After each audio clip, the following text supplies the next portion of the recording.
Before Batman became Gotham's greatest protector, he was simply a frightened child kneeling beside the bodies of his parents in the rain, and from that moment forward, loss shaped every part of the man he would become.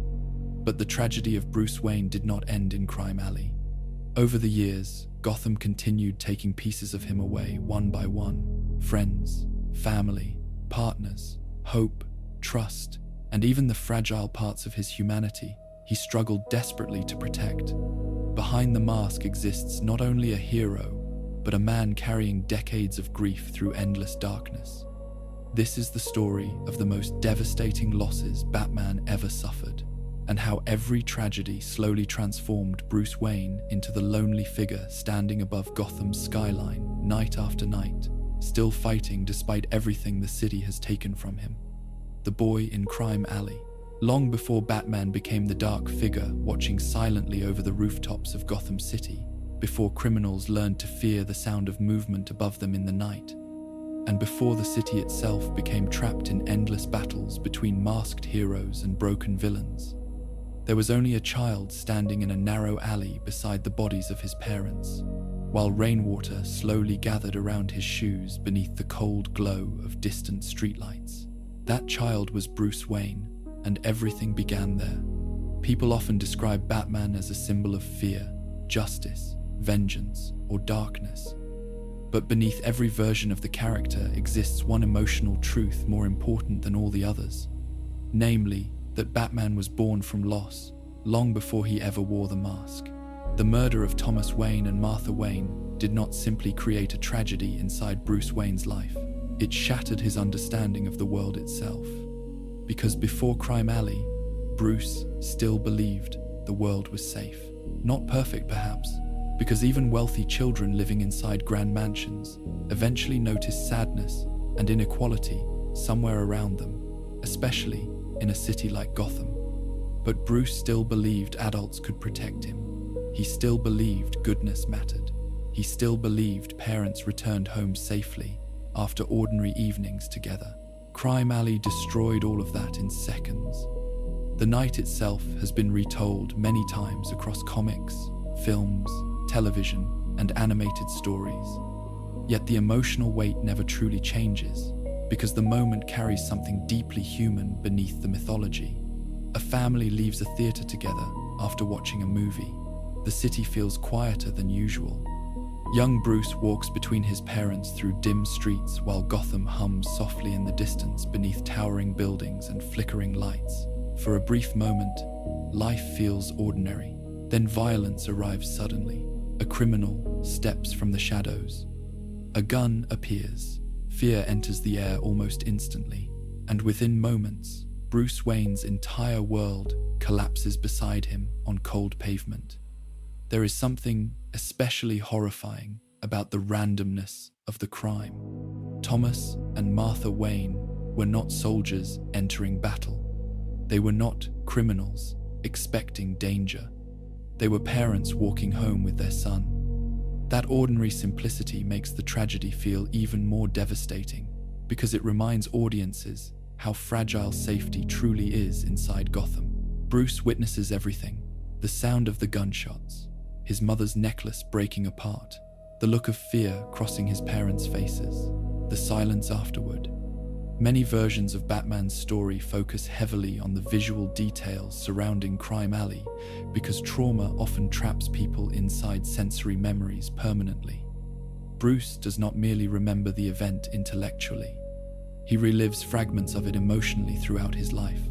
Pearls scattering across wet pavement, blood spreading slowly through darkness, the echo of footsteps disappearing into Gotham's night, while a frightened child kneels helplessly beside his dying parents.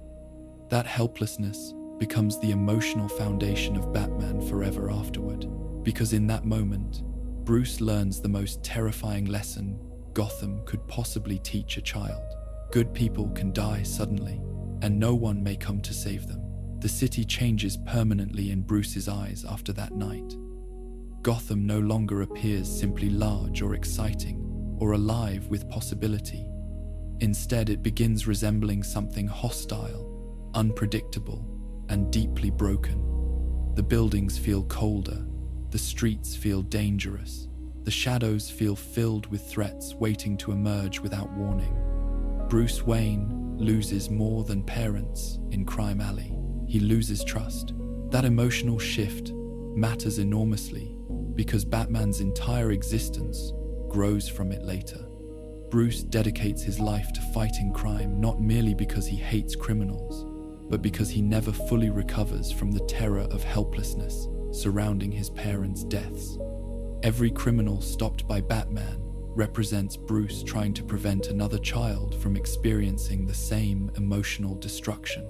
In many ways, Batman becomes Bruce Wayne's attempt to fight against the feeling created in Crime Alley, the feeling of powerlessness.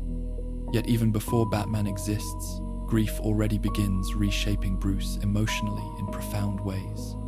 Childhood normally represents safety, emotional growth, and gradual discovery of the world through trust and connection.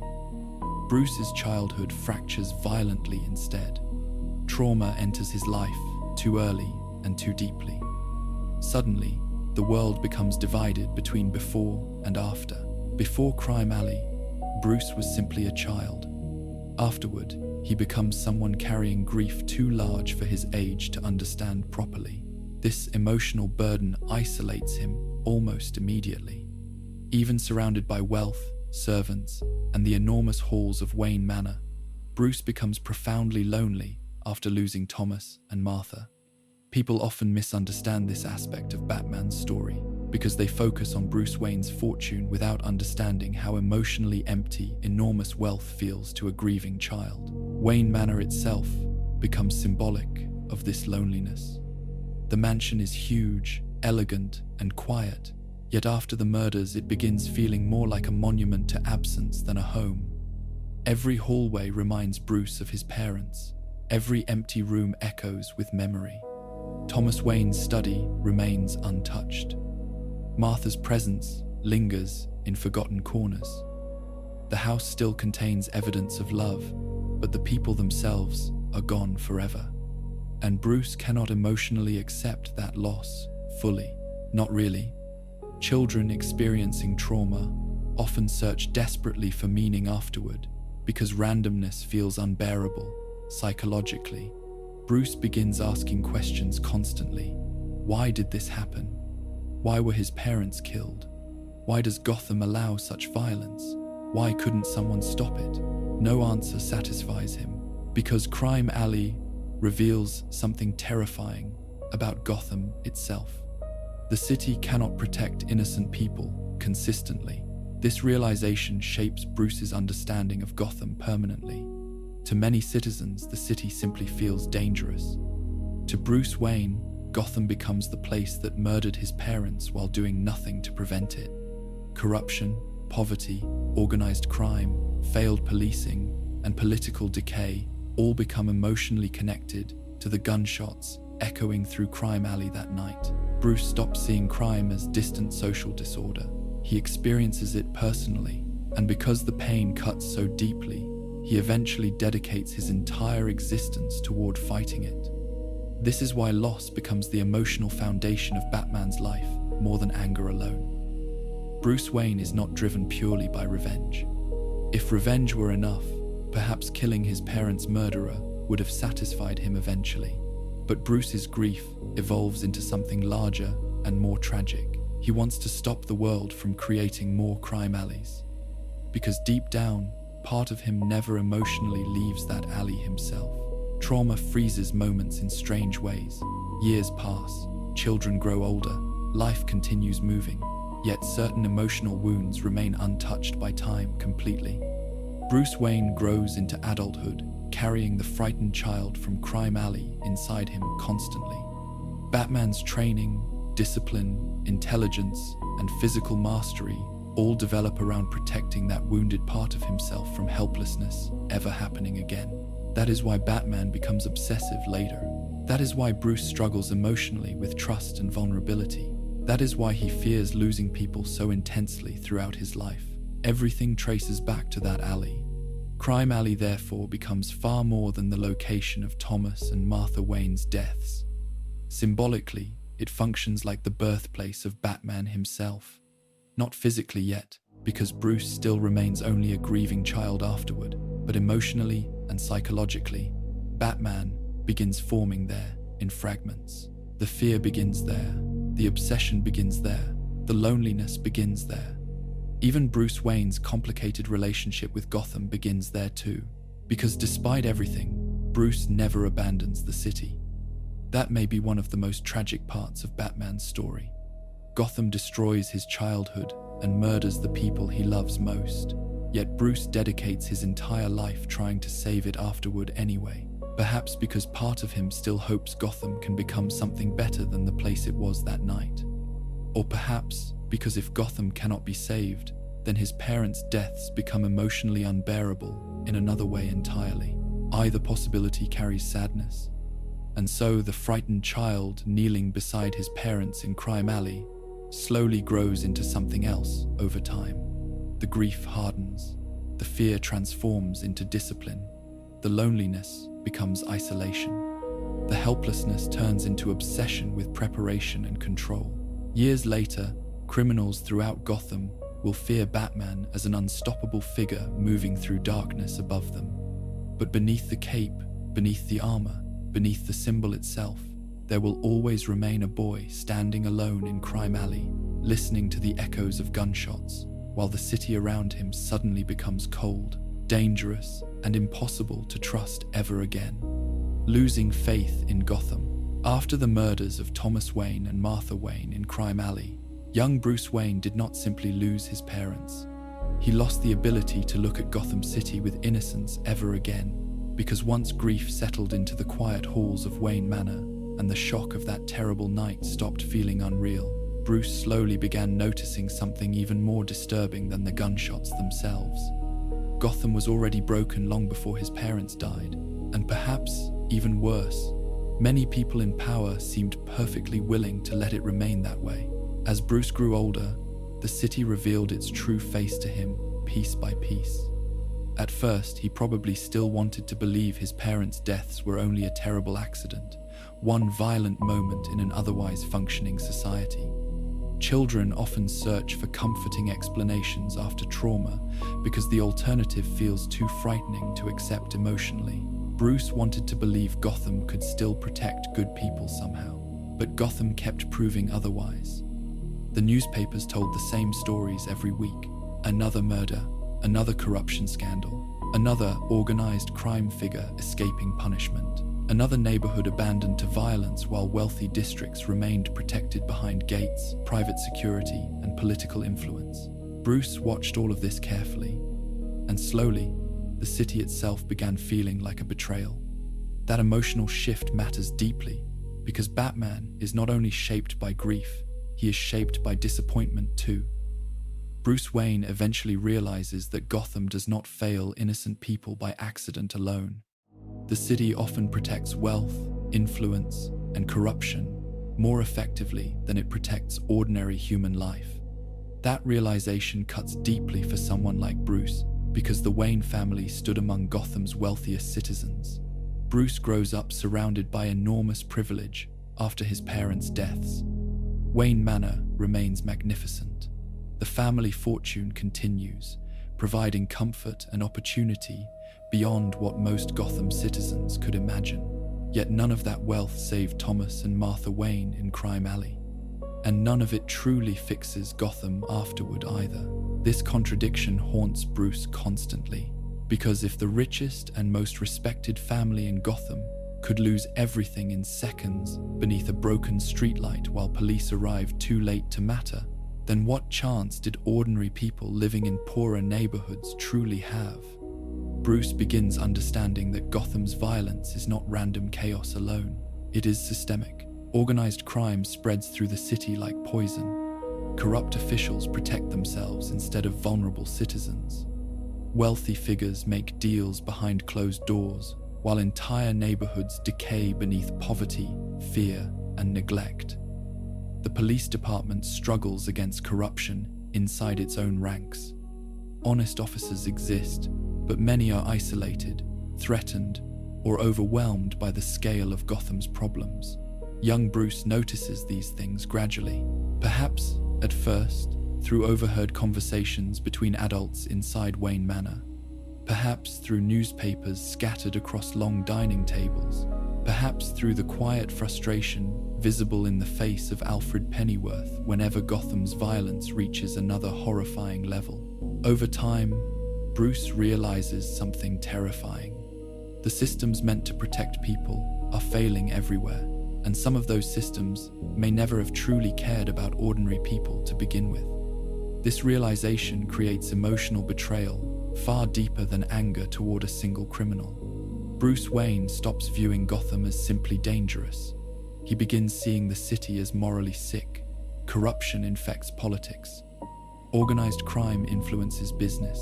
Police officers take bribes or disappear mysteriously after trying to fight back honestly. Judges fear powerful mob families more than they trust justice itself. The city functions, but badly and often unfairly. For Bruce, this becomes emotionally unbearable because Thomas Wayne represented something opposite to Gotham's corruption. Many versions of Batman's story portray Thomas as a compassionate doctor trying to improve the city genuinely through medicine, philanthropy, and public service. Bruce remembers his father believing Gotham could become better someday. Yet Gotham repaid that hope with bullets in an alley. That contradiction creates bitterness inside Bruce long before he becomes Batman. Part of him begins resenting the city deeply, not only the criminals, the city itself, its failures, its indifference, its endless ability to survive while consuming innocent people generation after generation. And yet, despite this resentment, Bruce cannot stop loving Gotham either. That emotional conflict defines much of Batman's tragedy later. Because Bruce Wayne never truly abandons the city, no matter how broken it becomes. He travels the world after his parents' deaths. He studies crime, psychology, combat, science, and fear itself. He witnesses other cultures, other cities, other ways of living beyond Gotham's endless reign and corruption. But eventually, he always returns. Because Gotham remains emotionally tied to everything he lost. There is something almost painful about the way Bruce loves the city. He sees its ugliness clearly. He understands how deeply corruption runs through its foundations. He knows violence repeats endlessly there like a curse no one fully escapes. Yet he still believes Gotham deserves saving somehow. Or perhaps more accurately, he needs to believe that. Because if Gotham cannot be saved, then what meaning can be found in all the suffering surrounding his parents' deaths? This emotional contradiction slowly shapes Bruce into someone obsessed with preventing collapse. Gotham feels permanently close to destruction in his eyes, morally, socially, emotionally. Entire sections of the city seem abandoned by hope. Crime families control streets through fear. Wealthy elites hide behind towers while ordinary citizens survive one frightening night at a time. Bruce watches the city rot, while institutions pretend things remain under control, and that creates enormous frustration inside him. Especially because Bruce understands he himself benefits from Gotham's inequality even while hating it. Wayne wealth protects him in ways ordinary people can never access. He receives education, security, opportunity, and influence because of his family name. Yet Bruce also sees how useless privilege becomes when systems themselves remain corrupted. Money alone cannot heal Gotham. Political speeches cannot heal Gotham. Traditional institutions cannot heal Gotham, at least not fast enough. This realization pushes Bruce toward increasingly extreme conclusions over time, because eventually he begins believing the city needs something terrifying enough to fight back against fear directly. Criminals rule Gotham partly because ordinary people feel powerless. Corrupt figures operate openly because nobody truly frightens them. The police lack trust. The courts lack authority. Hope itself begins fading from many parts of the city. Bruce decides fear must change sides. And that idea becomes the beginning of Batman. Yet beneath the mask and mission remains sadness more than triumph. Batman is not created from optimism. He emerges from emotional desperation, from a young man losing faith in Gotham's ability to save itself through ordinary means. Bruce does not become Batman because he thinks the city is healthy. He becomes Batman because he believes Gotham is collapsing, and perhaps always has been. This creates enormous loneliness within him too, because Bruce Wayne spends much of his life fighting for people who often misunderstand him, fear him, or distrust him. Gotham's citizens sometimes view Batman as dangerous rather than heroic. The police hunt him, politicians condemn him publicly while secretly benefiting from his actions. Criminals escalate violence in response to his presence, and through all of this, Gotham rarely becomes permanently better. That may be one of Batman's greatest emotional burdens. The city keeps falling apart, no matter how hard he fights for it. Every victory feels temporary, every improvement fragile. Corruption returns, violence spreads again. New villains emerge from Gotham's endless suffering. Batman keeps saving the city, yet Gotham keeps bleeding endlessly beneath him. And still, Bruce refuses to stop. That refusal reveals something important about his relationship with Gotham. He may resent the city, he may feel betrayed by it, but he also understands Gotham better than almost anyone else, because he grew from the same pain poisoning it. Bruce Wayne and Gotham mirror one another emotionally in many ways. Both carry enormous trauma, both struggle against darkness constantly. Both survive through stubborn endurance rather than peace. And perhaps that is why Bruce can never fully give up on the city, no matter how hopeless things become sometimes. He sees damaged humanity inside Gotham because he recognizes it inside himself too. Batman's mission, therefore, becomes more than revenge for Crime Alley. It becomes a desperate attempt to save a city constantly threatening to destroy itself completely. Every night, Bruce enters Gotham's darkness, hoping to stop another child from experiencing the same loss he endured. Every criminal confronted by Batman reflects Bruce, fighting against the emotional collapse surrounding the city itself. Yet the tragedy remains that Gotham rarely heals fully. The city keeps producing corruption faster than one man can stop it. New wounds appear constantly. Entire generations grow up surrounded by fear, violence, and instability. Batman stands against all of it endlessly, but sometimes even Bruce Wayne seems uncertain whether Gotham truly wants to be saved. Still, he continues, because somewhere beneath all the corruption and despair, Bruce remembers the city his parents believed in once, a Gotham capable of kindness, a Gotham where innocent people might someday walk safely through the night without fear. And perhaps Batman exists because Bruce Wayne cannot emotionally survive accepting that such a city may never truly exist at all. Harvey Dent and the death of hope. Before Harvey Dent became the scarred figure known throughout Gotham City as Two-Face, before the coin flips, the divided personality, and the violent obsession with chance, there was a time when many people looked at Harvey and saw something Gotham almost never allowed to survive for long. Hope. Not the fragile kind politicians pretend to offer during speeches while corruption spreads quietly behind them, but real hope, the dangerous kind capable of making people believe the city might actually become better someday. Harvey Dent stood against Gotham's organized crime openly, while many others remained terrified of doing so. He challenged mob families inside courtrooms. He fought corruption publicly. He spoke about justice not like a performance, but like something he genuinely believed still mattered. And for a while, Bruce Wayne believed in him too. That belief would eventually break Bruce's heart almost as deeply as any physical loss he ever suffered.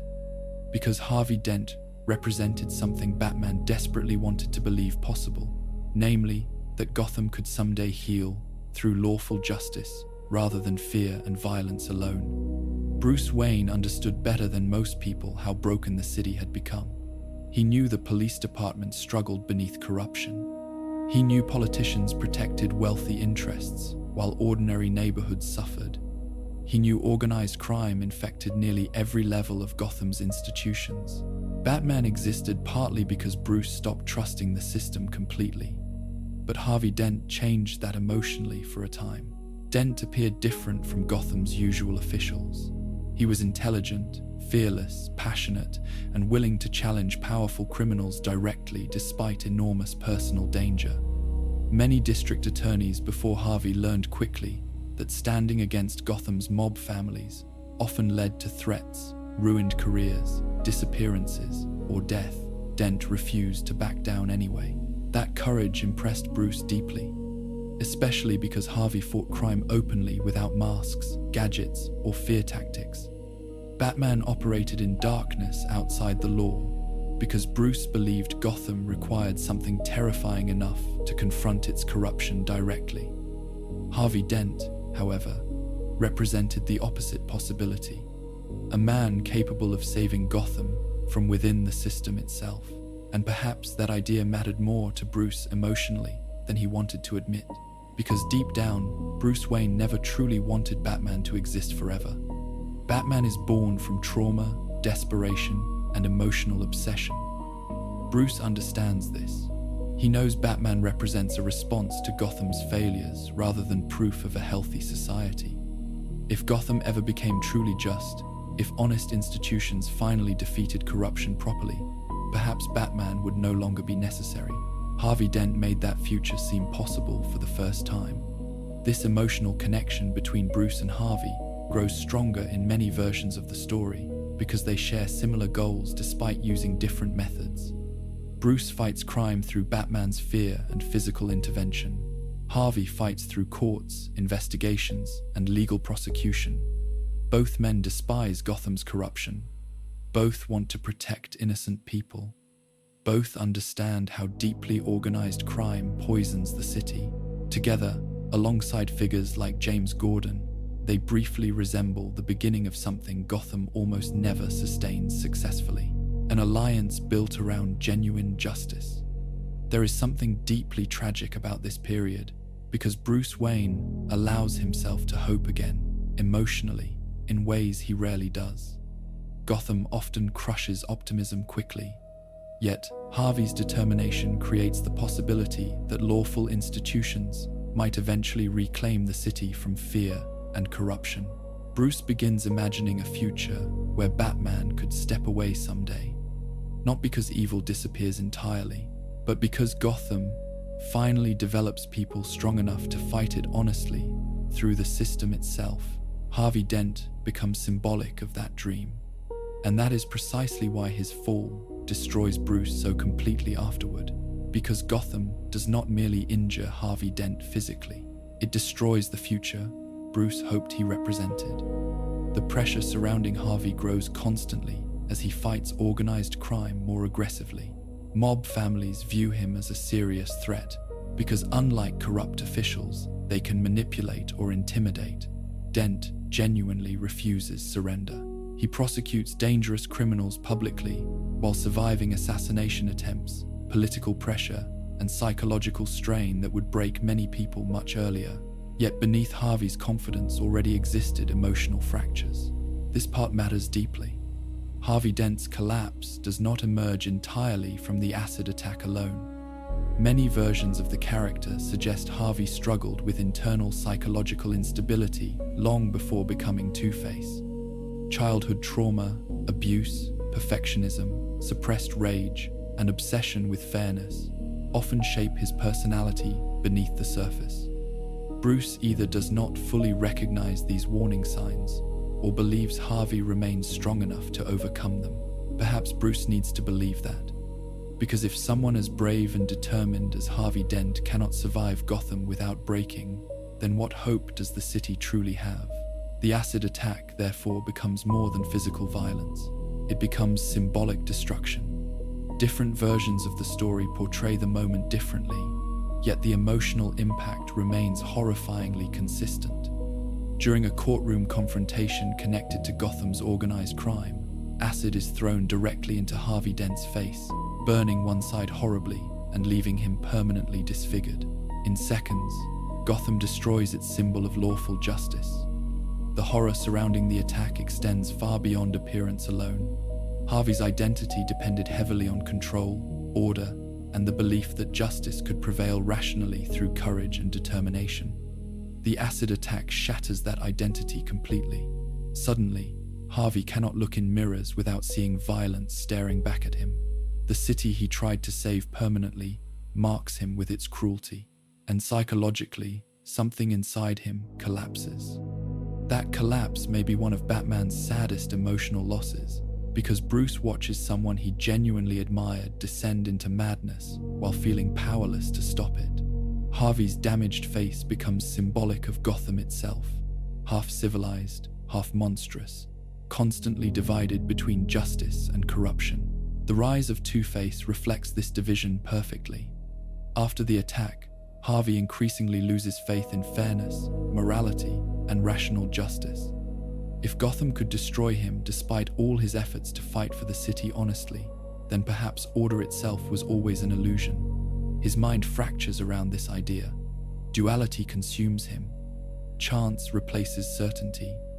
The coin becomes his new method of judgment because Harvey stops trusting human morality completely. In his mind, fate itself decides now. This psychological transformation terrifies Bruce Wayne emotionally because Harvey represents the exact opposite outcome Bruce hoped for. Batman wanted Dent to prove Gotham's institutions could still produce genuine heroes capable of saving the city lawfully. Instead, Gotham turns Harvey into another villain, and not just any villain, one created directly from broken hope. That distinction matters enormously. Bruce can understand criminals driven by greed or cruelty more easily because Gotham produces them constantly. But Harvey Dent's fall feels personal in a different way. Harvey was supposed to survive. He was supposed to remain proof that integrity and courage could overcome Gotham's darkness. Instead, Gotham consumed him like it consumes so many others. Bruce blames himself partly for this. In many versions of the story, Batman and Harvey work closely together before the transformation. Bruce trusts him, respects him, sometimes even considers him a friend. Watching Harvey collapse into Two-Face therefore feels less like defeating a villain and more like witnessing someone drown emotionally while being unable to pull them back safely. This creates enormous sadness during Batman's later encounters with Two-Face. Unlike enemies Batman purely hates, Harvey often inspires grief and regret within Bruce. Every confrontation reminds Batman of what Gotham destroyed. Beneath the scarred face and violent behavior, Bruce still remembers the district attorney who once stood beside him trying to save the city honestly. And perhaps part of Harvey still remembers too. That makes the tragedy even worse, because Two-Face often behaves like someone trapped between identities permanently. One side still longs for order and fairness. The other embraces chaos, resentment, and fatalism. The damaged coin reflects this emotional fracture constantly. Harvey stops trusting himself to make moral choices directly because his faith in justice shattered alongside his face. The coin decides instead. And Bruce watches all of this happen, knowing Gotham created the monster standing before him. Harvey Dent's fall therefore becomes more than personal tragedy. It becomes the death of Bruce Wayne's hope in clean justice. After Harvey transforms into Two-Face, Batman's belief in Gotham's institutions weakens even further. If someone as brave, intelligent, and morally driven as Harvey Dent could collapse beneath Gotham's corruption and violence, then perhaps no one truly survives the city untouched. That realization isolates Bruce emotionally again. Batman stops imagining retirement as realistically afterward because Harvey's failure proves something painful, namely that Gotham destroys even the people trying hardest to save it properly. And perhaps that is why Harvey Dent's fall hurts Bruce more deeply than many physical defeats ever could. Because Gotham did not simply take away an ally, it took away the future Bruce Wayne wanted to believe was still possible. Jason Todd, the Robin Batman, couldn't save. After the fall of Harvey Dent shattered much of Bruce Wayne's remaining faith in Gotham's institutions, another loss arrived years later that cut even deeper, not because it destroyed Bruce's hope in the city, but because it destroyed part of his heart as a father. That loss was Jason Todd. Among all the Robins who stood beside Batman throughout Gotham's endless nights, Jason always felt different from the beginning. Where Dick Grayson brought light, balance, and emotional warmth into Bruce's life, Jason arrived carrying anger sharp enough to wound almost everyone around him, including himself. He was reckless, emotional, impulsive, and often difficult to control. Yet beneath all of that lived something deeply sad. Jason wanted to matter, and more than anything else, he wanted Bruce Wayne to truly love him. That emotional need shaped nearly every part of his relationship with Batman. Different versions of Jason's origin change certain details, yet the emotional foundation remains strikingly similar. Jason grows up surrounded by hardship, instability, and emotional abandonment long before Bruce enters his life. Gotham exposes him early to violence, crime, and survival in ways children should never experience. Some stories show him living on dangerous streets. Others portray broken family situations shaped by addiction, neglect, or criminal influence. No matter the version, Jason learns one lesson very young: the world is cruel. That lesson hardens him emotionally before Bruce Wayne ever adopts him.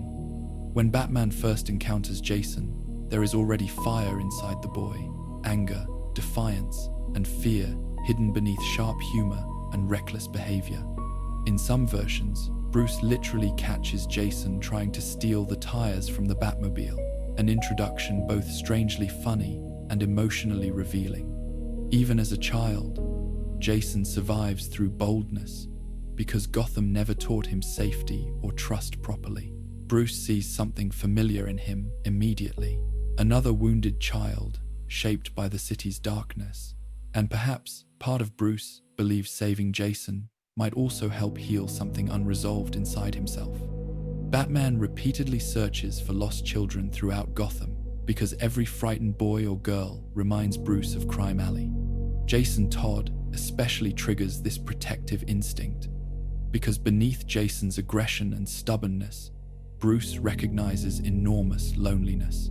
So Bruce brings him into Wayne Manor, trains him, guides him, and eventually allows him to become Robin. At first, there is genuine hope in this relationship. Jason gains structure, purpose, safety, and belonging for perhaps the first time in his life. Bruce gains another son, though he rarely expresses fatherhood openly because emotional vulnerability remains deeply difficult for him after losing his parents so young. But Jason is not Dick Grayson. That difference matters enormously. Dick brought emotional balance into Batman's world.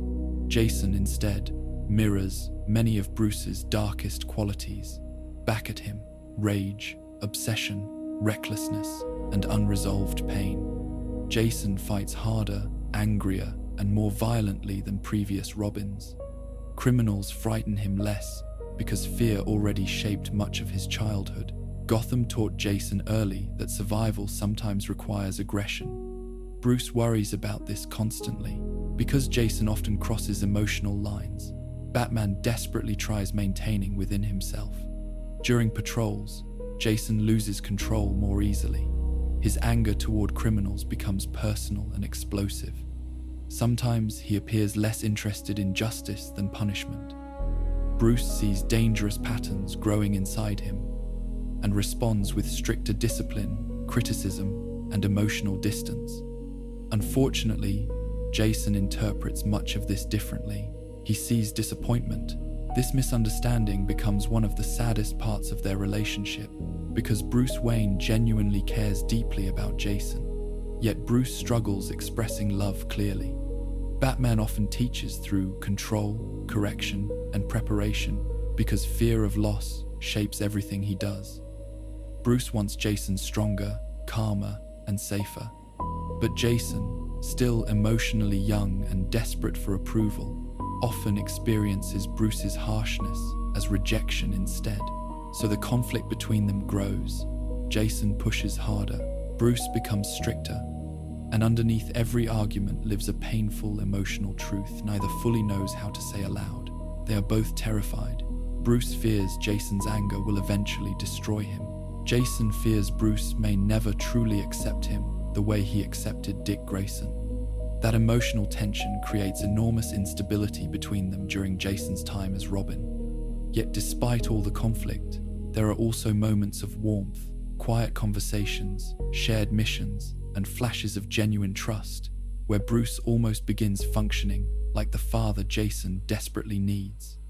Those moments matter because they make what happens afterward feel unbearable. Jason's recklessness eventually leads him toward dangerous investigations connected to his biological mother in many versions of the story. Desperate for emotional answers and connection, Jason travels beyond Gotham searching for someone tied to the life he lost before becoming Robin. That search exposes him to manipulation by the Joker, Gotham's most horrifying embodiment of chaos and cruelty. And once Joker enters the story, tragedy becomes almost unavoidable. The relationship between Joker and Batman already revolves around psychological torment. Joker rarely seeks simple victory. He wants emotional destruction. He wants Batman suffering, doubting, grieving, and emotionally broken. Jason Todd becomes the perfect target because Joker recognizes something Batman himself perhaps never fully admitted openly. Bruce Wayne loves the boy, which means losing him will hurt more than almost anything else imaginable.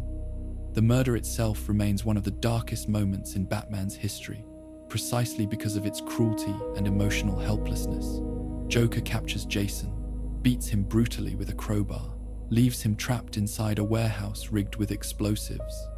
And Batman arrives too late. That detail destroys Bruce emotionally. Too late. Those words echo through Batman's life constantly afterward because they connect directly back to Crime Alley.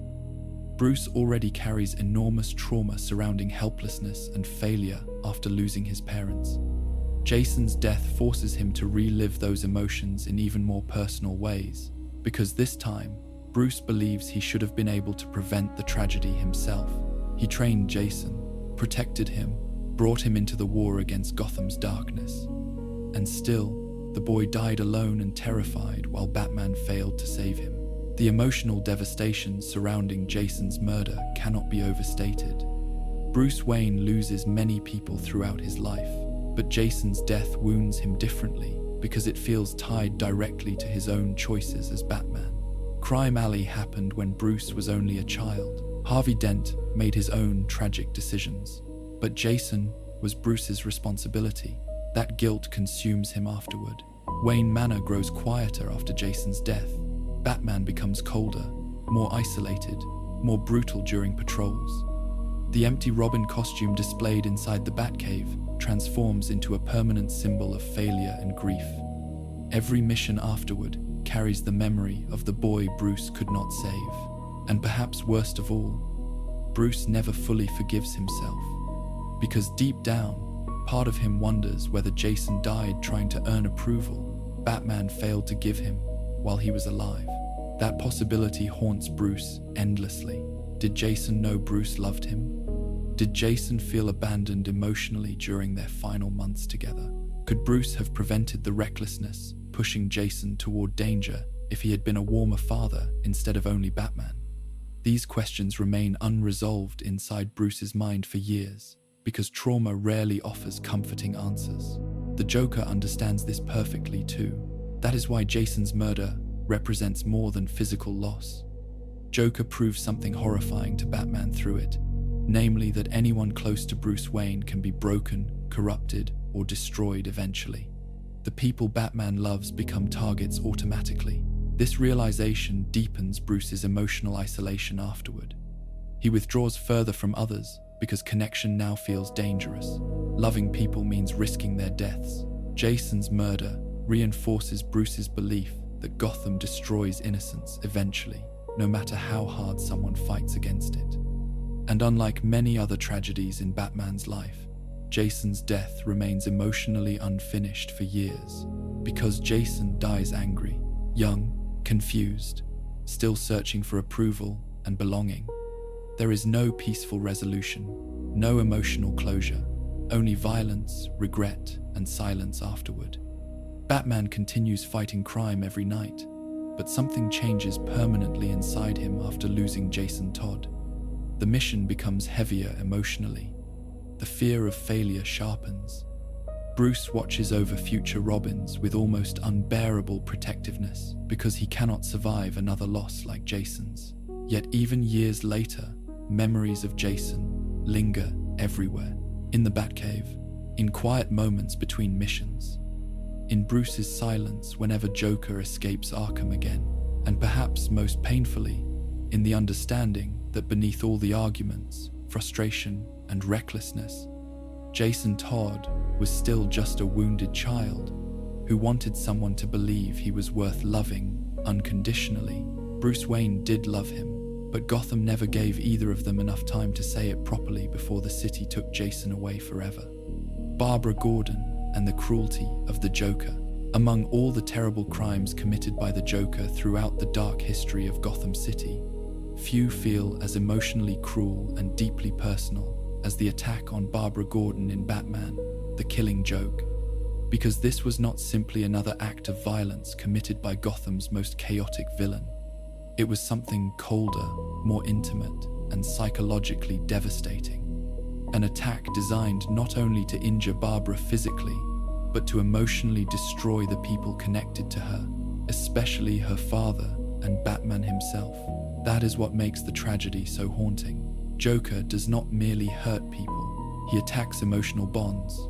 He searches for the deepest wounds possible and then forces them open slowly, carefully, and without mercy. And on that terrible day, Barbara Gordon became one of the clearest examples of how Gotham's endless war between Batman and Joker destroys innocent lives caught between them. Before the attack, Barbara represented something important within Gotham's darkness. As the daughter of James Gordon and the hero known as Batgirl, she stood between two worlds simultaneously.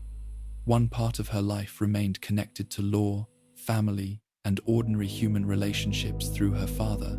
The other part existed beside Batman in Gotham's dangerous nights, fighting criminals directly while trying to protect innocent people from the city's endless violence. Barbara was intelligent, determined, brave, and emotionally resilient long before tragedy entered her life.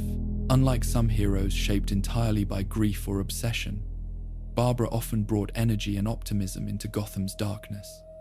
She challenged Batman intellectually. She pushed herself constantly. She believed helping people mattered, even when Gotham itself seemed endlessly broken. That hopefulness made Joker's attack even more horrifying emotionally, because Joker specifically targets hope whenever he can. In Batman, The Killing Joke, Joker's actions are not random violence fueled by chaos alone. He develops a psychological experiment rooted in one terrifying belief, namely that any person can become broken if subjected to enough suffering and emotional horror. Joker wants to prove morality itself is fragile. He wants to show Batman that sanity, goodness, and emotional stability are illusions waiting to collapse beneath the right amount of pain. Commissioner Gordon becomes the center of this experiment, but Barbara becomes the doorway through which Joker begins it. The attack itself arrives suddenly and without warning, which makes it feel brutally realistic in ways many comic book tragedies do not. Barbara is simply home with her father when Joker appears at the apartment door. There is no dramatic build-up, no long battle, no opportunity to prepare emotionally, only violence arriving unexpectedly into an ordinary moment. Joker shoots Barbara almost immediately, and in seconds, her entire life changes forever. The physical damage is catastrophic. In many versions of the story, the bullet leaves Barbara paralyzed from the waist down, permanently altering her body and future. But Joker's cruelty extends far beyond the gunshot itself. He photographs Barbara while wounded and vulnerable, later using the images during psychological torture against Commissioner Gordon in an effort to emotionally destroy him completely. This detail matters enormously because it reveals Joker's true goal: humiliation, psychological devastation, the destruction of emotional stability. Joker attacks Barbara physically, but he attacks Gordon spiritually. He wants Gordon broken emotionally enough to prove that one horrifying day can erase morality and sanity entirely. In Joker's mind, suffering transforms people into monsters eventually. And perhaps most disturbing of all, part of Batman fears Joker may be right sometimes. That fear shadows the story constantly. Because Batman understands how fragile the people close to him become simply by existing near Gotham's endless violence. Bruce Wayne already lost his parents. Harvey Dent collapsed into Two-Face. Jason Todd died brutally at Joker's hands. Now Barbara suffers because she belongs to Batman's world too. This realization creates enormous guilt inside Bruce. Batman often carries emotional responsibility for every tragedy connected to his war against crime, whether the blame truly belongs to him or not. Bruce Wayne knows Joker specifically targets the people surrounding Batman because emotional destruction matters more to Joker than ordinary victory ever could. Barbara's suffering reinforces Bruce's deepest fear, that loving or trusting anyone places them in danger automatically. This fear isolates Batman emotionally throughout much of his life. Every ally becomes vulnerable. Every friendship creates potential targets. Every connection risks pain, manipulation, or death. Joker understands this perfectly and repeatedly exploits it because psychologically hurting Batman matters more to him than simple murder. Barbara Gordon becomes one of the clearest examples of that cruelty. And yet, despite the horror surrounding the attack, Barbara's story does not end there. That distinction is important, because while the tragedy permanently changes her life, Barbara Gordon refuses disappearing beneath it completely.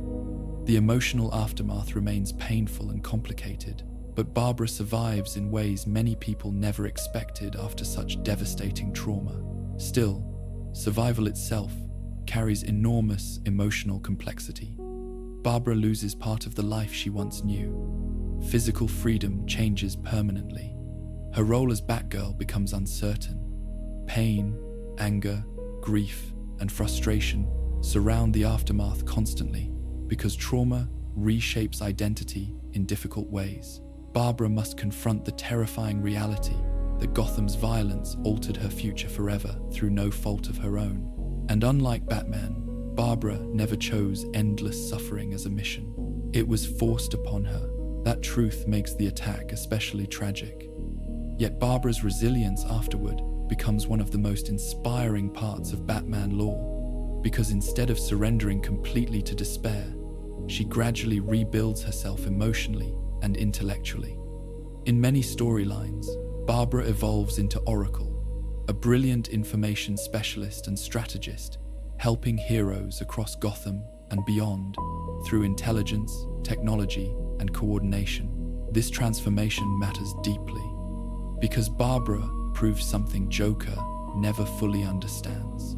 Survival does not always mean becoming emotionally destroyed. People can suffer terribly while still refusing to lose their humanity completely. Barbara Gordon becomes stronger differently after the attack, not physically through combat alone, but mentally, emotionally, and strategically. She remains deeply wounded by what happened, yet continues helping others despite enormous pain. That resilience inspires Batman profoundly, and perhaps it also increases Bruce's guilt, because every time he looks at Barbara afterward, he sees both extraordinary strength and the terrible cost Gotham demanded from her. Batman knows Barbara's suffering exists partly because of his war with Joker. Even if Bruce logically understands Joker alone bears responsibility for his crimes, emotionally, the guilt remains harder to escape. This emotional burden shapes Batman's relationship with Barbara afterward in subtle but important ways. Bruce respects her deeply, perhaps even more after witnessing her resilience, yet there is sadness between them too. Batman sees another life permanently scarred by Gotham's violence, another person paying the price for standing beside him. And the Gordon family itself changes emotionally after the attack as well. Commissioner Gordon already carried enormous emotional strain from years fighting Gotham's corruption and violence. Joker's assault on Barbara transforms that pain into something deeply personal and horrifying. Yet Gordon's response becomes important because despite unimaginable suffering, he refuses becoming what Joker wants. He refuses losing his morality completely. That resistance matters enormously within the story because Joker's philosophy depends on the belief that suffering inevitably destroys goodness. Gordon proves otherwise. Broken, grieving, and enraged, he still demands Joker be captured properly and lawfully. Batman notices this, and perhaps Gordon's refusal to emotionally collapse helps Bruce continue believing morality can survive even inside Gotham's darkness. Still, the scars remain everywhere afterward. Barbara's paralysis changes her life permanently. Batman grows even more emotionally guarded. Joker continues existing as the embodiment of unpredictable cruelty, haunting Gotham endlessly. Nothing truly returns to normal. That may be one of the saddest realities surrounding Batman's world. Trauma rarely disappears cleanly there. The city keeps moving. Crimes continue happening. Heroes continue fighting. But emotional wounds remain beneath the surface forever. Barbara Gordon carries those wounds with extraordinary strength. And perhaps that strength itself becomes one of Gotham's quietest forms of heroism, because surviving after violence is often harder than fighting during it. Joker wanted Barbara broken emotionally beyond recovery. He wanted Gordon destroyed psychologically. He wanted Batman consumed by despair and rage. Instead, despite everything, Barbara continues existing not merely as a victim, but as someone who rebuilds meaning from devastation. Yet even with that resilience, the sadness surrounding her story never fully fades.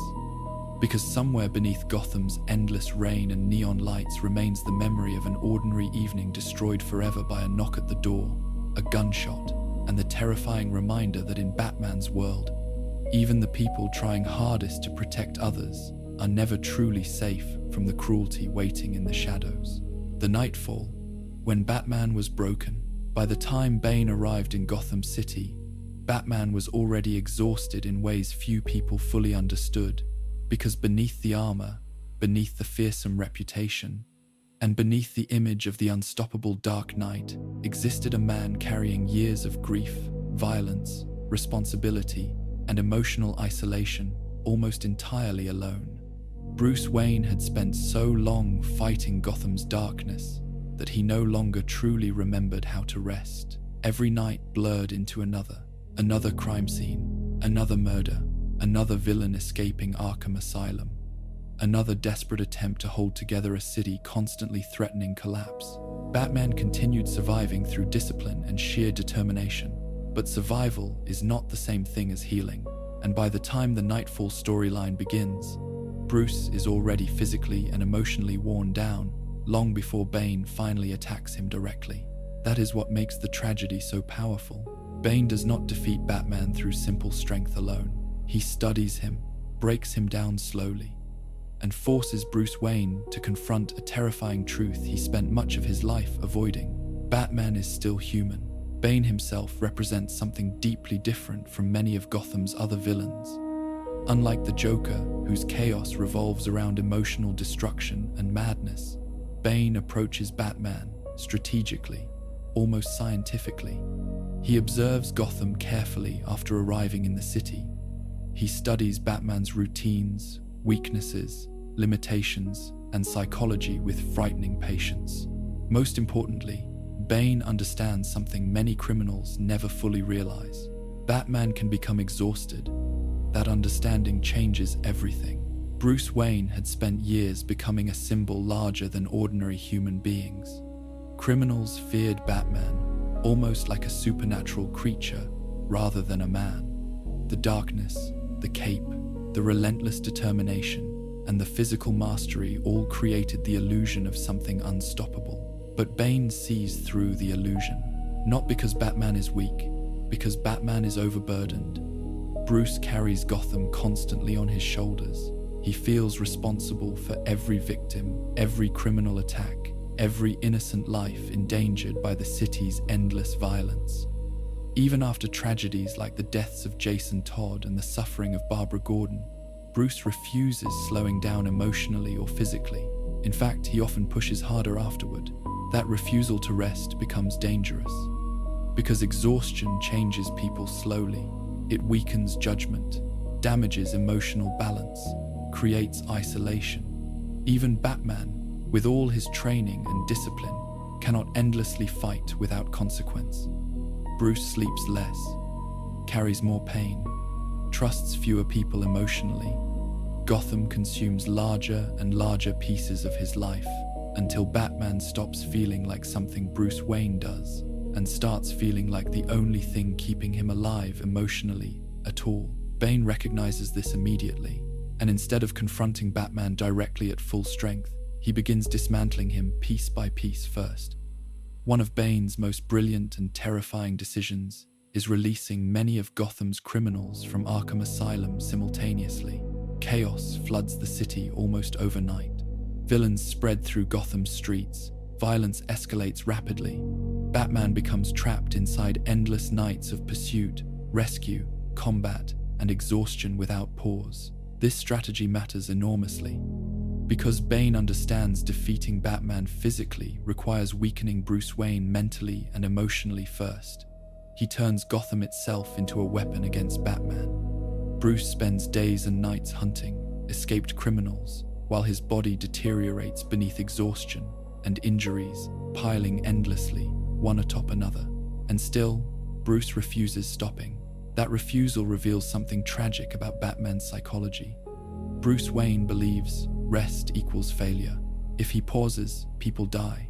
If he slows down, Gotham suffers. If he admits weakness, the city collapses further. This mindset pushes Batman beyond ordinary human limits repeatedly, yet Bane understands limits still exist whether Bruce accepts them or not. Slowly, methodically, Bane waits while Batman burns himself down trying to save Gotham from total chaos. There is something almost horrifying about the emotional state Bruce reaches during this period. By the time Bane finally confronts him directly, Batman is already physically injured, mentally exhausted, emotionally strained, and dangerously vulnerable beneath the mask.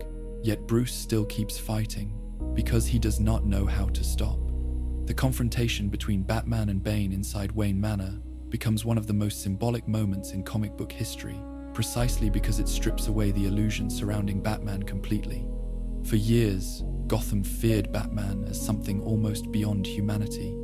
Criminals whispered about him like an urban legend moving through shadows, immune to pain and fear. Bane destroys that myth brutally. The battle itself feels deeply personal and frightening because Bruce quickly realizes he is not facing an ordinary enemy. Bane matches Batman physically, while also understanding him psychologically. There is nowhere for Bruce to hide emotionally during the fight. No advantage strong enough to overcome the exhaustion already destroying his body. And then comes the moment that changes everything. Bane lifts Batman high above him and breaks his back across his knee. The image becomes unforgettable, not merely because of physical violence, but because of what it symbolizes emotionally. Batman, the figure who terrified Gotham's underworld for years, suddenly appears fragile, broken, and human in the most devastating way possible. Bruce Wayne collapses completely, not only physically, emotionally too, because for perhaps the first time since becoming Batman, Bruce is forced to confront the reality that determination alone cannot always overcome human limitation.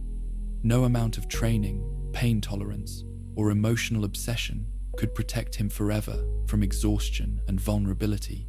Bane proves Batman can break, and that truth terrifies Bruce more deeply than physical pain itself. The aftermath of Nightfall becomes emotionally devastating because Bruce loses something far greater than mobility temporarily. He loses certainty. For years, Batman survived partly through belief in his own ability to endure anything Gotham unleashed against him. Even after personal tragedies, Bruce continued fighting because he trusted his discipline, intelligence, and relentless willpower to hold him together.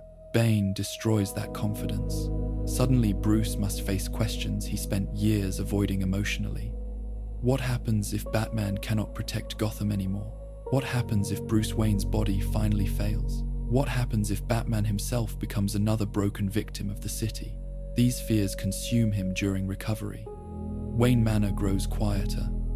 The Batcave becomes less a command center and more a painful reminder of what Bruce temporarily lost. Physical helplessness forces Bruce into emotional stillness for perhaps the first time in years, and that stillness becomes unbearable because without constant movement and mission, grief and exhaustion rise closer to the surface. Bruce begins confronting the emotional cost of Batman more honestly during this period. Years of trauma, sleepless nights, isolation, fear of failure, the burden of protecting Gotham endlessly. All of it finally crashes down together after Bane's attack. And perhaps most painful of all, is the realization that Gotham continues suffering even while Batman lies broken. Crime does not stop because Bruce Wayne is injured. Violence continues. Innocent people remain afraid. The city keeps moving through darkness, whether Batman stands above it or not. This realization deeply wounds Bruce emotionally, because part of his identity depends on believing Batman's constant presence is necessary for Gotham's survival. Nightfall challenges that belief brutally. It forces Bruce Wayne to recognize his own humanity after years spent trying to become something larger than human through fear, discipline, and obsession. Batman cannot infinitely endure suffering without consequence. His body has limits, his mind has limits, his heart has limits too. Bane exposes every one of them. Yet strangely, there is also something important within this defeat beyond tragedy alone, because being broken forces Bruce Wayne into honesty. For years, Batman operated almost like a machine, built from grief and determination. Nightfall interrupts that illusion completely. Bruce must finally acknowledge pain, rather than endlessly outrunning it through mission and violence. Recovery becomes difficult not only physically but emotionally because Bruce now understands something terrifying about himself. Batman can fail. And if Batman can fail, then Bruce Wayne must eventually confront whether one man can truly save Gotham through endless sacrifice alone. This realization changes him permanently afterward. Batman eventually returns, stronger in some ways and wiser in others. But Nightfall leaves scars deeper than the physical injury itself. Bruce never fully forgets the moment Bane broke him because it shattered the myth surrounding Batman permanently inside his own mind. No matter how strong he becomes, no matter how feared the symbol grows, Bruce Wayne remains human beneath the mask, tired, wounded, grieving, and vulnerable to collapse like anyone else. Perhaps that is why Nightfall remains one of Batman's most devastating losses. Because Bane does not simply injure the Dark Knight, he forces Bruce Wayne to face the terrible truth that even legends can break when they carry too much pain for too long alone. Talia al Ghul and the loss of trust.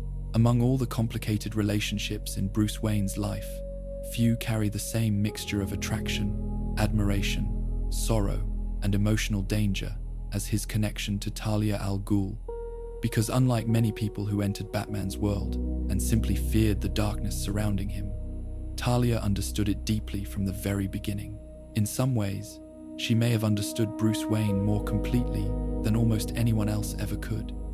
And perhaps that is exactly why their relationship became so tragic. Talia enters Batman's life, carrying elegance, intelligence, mystery, and emotional intensity unlike anyone Bruce had encountered before. She is the daughter of Ra's al Ghul, one of Batman's most dangerous enemies, yet she often stands between ally and adversary, rather than fitting neatly into either role. Sometimes she helps Batman, sometimes she protects him, sometimes she opposes him directly. And throughout all of it, emotional tension remains constantly present between them. That tension exists partly because Bruce recognizes pieces of himself inside Talia's world. The Al Ghul family operates through discipline, intelligence, strategy, and relentless purpose. Like Batman, they believe Gotham and the wider world suffer from deep corruption and moral collapse. Like Bruce, Ra's and Talia understand sacrifice, training, and obsession. But where Batman fights to preserve life and moral restraint, the Al Ghuls believe humanity must sometimes be destroyed and rebuilt violently in order to survive. That ideological divide creates enormous conflict between Bruce and Talia from the start. Yet emotional connection continues growing between them anyway. There is something deeply sad about this relationship, because for perhaps one of the few times in his life, Bruce Wayne encounters someone capable of standing beside both Batman and Bruce simultaneously. Talia sees beyond the mask. She understands the loneliness beneath Batman's mission, the exhaustion hidden beneath his discipline, and the grief driving him endlessly through Gotham's darkness. And unlike many others, she does not fear those things. She accepts them, perhaps even admires them. For Bruce Wayne, who spent most of his life emotionally isolated after losing his parents in Crime Alley, That understanding becomes dangerously comforting. Bruce rarely trusts people fully. Years of betrayal, violence, and loss taught him emotional caution long ago. Yet Talia repeatedly reaches emotional places inside Bruce few others ever access successfully. That vulnerability frightens him, because every time Bruce Wayne truly loves someone, Gotham eventually turns that love into pain somehow. Still, Bruce cannot fully walk away from Talia emotionally, partly because their relationship feels alive in ways many others do not. Talia challenges him intellectually, pushes against his moral certainty, sees both his strengths and weaknesses clearly. Their conversations often carry emotional intimacy mixed with philosophical conflict, attraction tangled constantly beside mistrust, and hanging above everything remains the shadow of Ra's al Ghul. Ra's views Batman not merely as an enemy, but as a potential heir worthy of leading alongside Talia someday. This creates enormous emotional complexity, because Bruce understands that part of Talia's relationship with him is always influenced by her father's expectations and ideology. That uncertainty poisons trust between them slowly. Bruce wants to believe Talia's feelings are genuine. Often, they are, but the League of Assassins operates through secrecy, manipulation, and long-term strategy. Batman never fully knows where emotional honesty ends and calculated influence begins. Talia herself struggles between loyalty to her father and love for Bruce, and that internal conflict repeatedly damages their relationship. There are moments where she genuinely protects Batman, moments where she risks herself for him, moments where real tenderness appears between them. And then there are betrayals, manipulations, hidden plans, decisions made without Bruce's knowledge or consent. This emotional instability deeply wounds Bruce Wayne, because trust already comes painfully difficult for him. After losing his parents, after Harvey Dent's fall, after Jason Todd's death, Bruce learns repeatedly that emotional closeness often leads towards suffering. Talia becomes another example of this painful pattern. Except with her, the emotional attachment runs far deeper than Bruce wants to admit openly. The introduction of Damian Wayne complicates everything even further, because Damian is not simply another ally or student entering Batman's world. He is Bruce Wayne's son. That revelation shakes Bruce emotionally in enormous ways, because fatherhood terrifies him almost as much as loss itself. Bruce already carries guilt surrounding Jason Todd, emotional distance from members of the Bat family, and constant fear that Gotham destroys everyone close to him eventually. Now suddenly, he must confront the existence of a child raised by the League of Assassins, shaped by violence, discipline, and lethal ideology from birth. And Talia kept much of this hidden from him. That betrayal cuts deeply, because for Bruce, trust and honesty matter enormously in relationships, precisely because his life already contains endless secrecy elsewhere.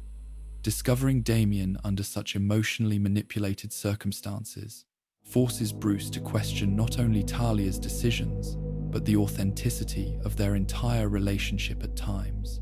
Did she truly love him? Was Bruce merely part of Ra's al Ghul's long-term vision? How much choice did Bruce himself really have in becoming Damian's father? These questions create enormous emotional turmoil. At the same time, Damian himself becomes living proof of Bruce and Talia's emotional connection, a child born from both love and conflict simultaneously.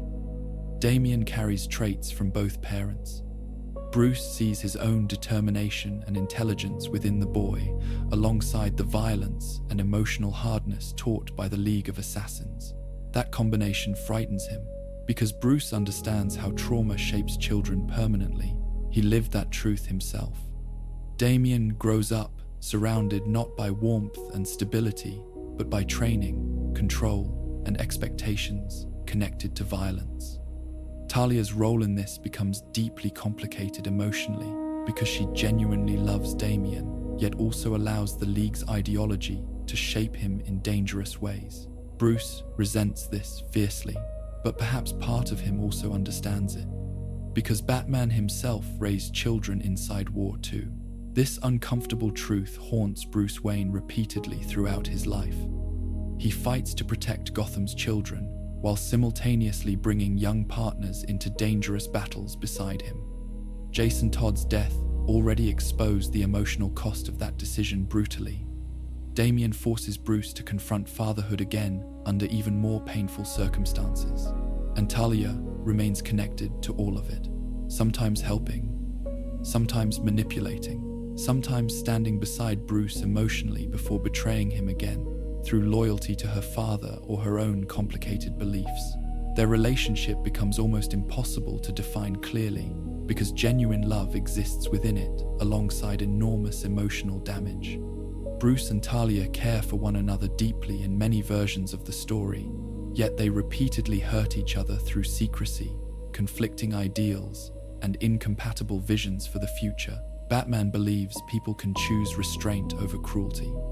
The Al Ghuls believe violence is often necessary to save civilization itself.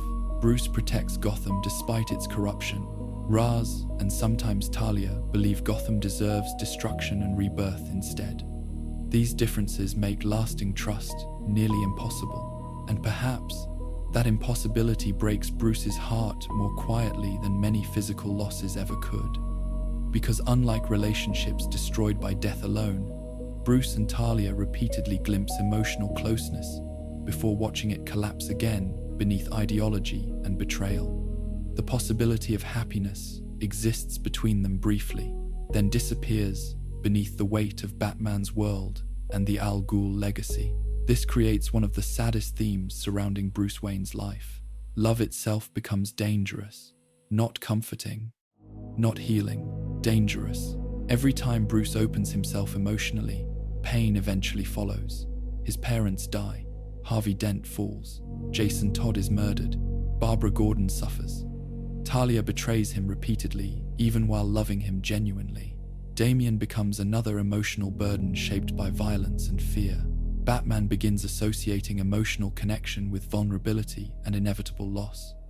That emotional pattern isolates him more deeply over time.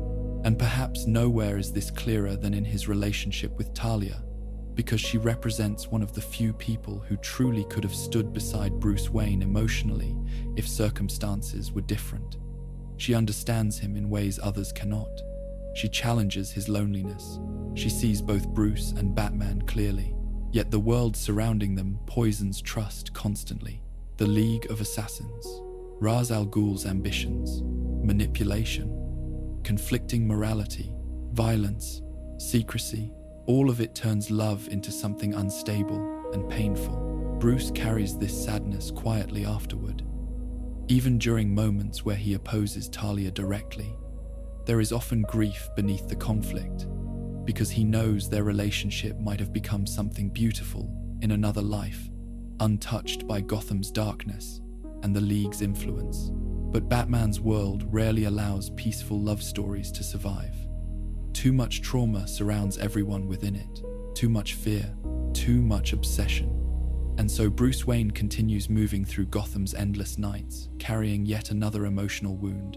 The knowledge that even when love finds him, it often arrives tangled together with betrayal, danger, and loss until the line between intimacy and pain becomes almost impossible to separate anymore. Damian Wayne, a son lost too soon.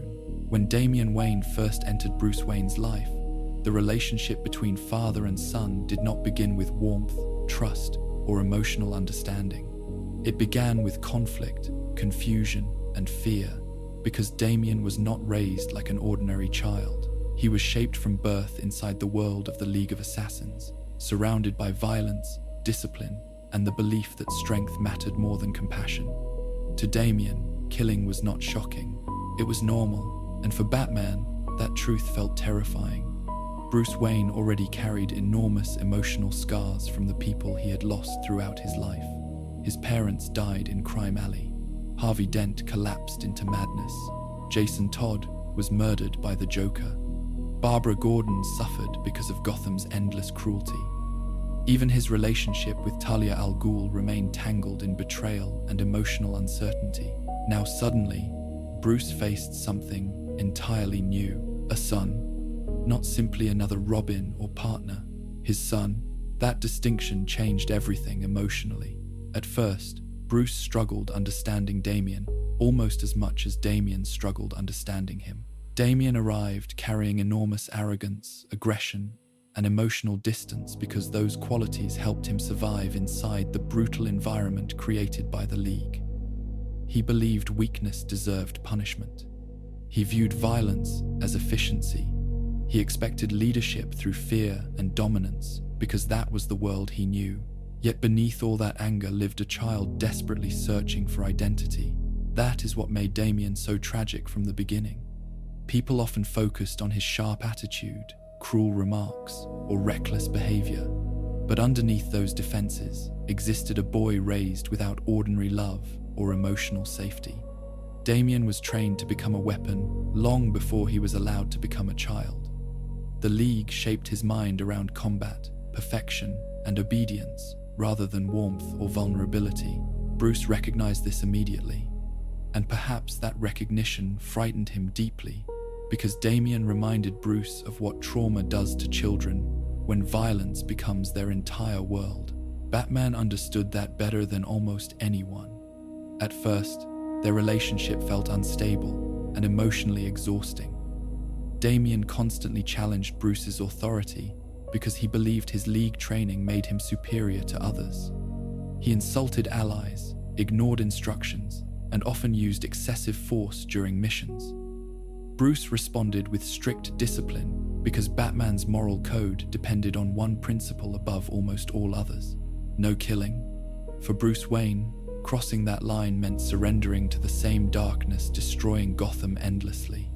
Batman believed people could still choose restraint even after enormous suffering.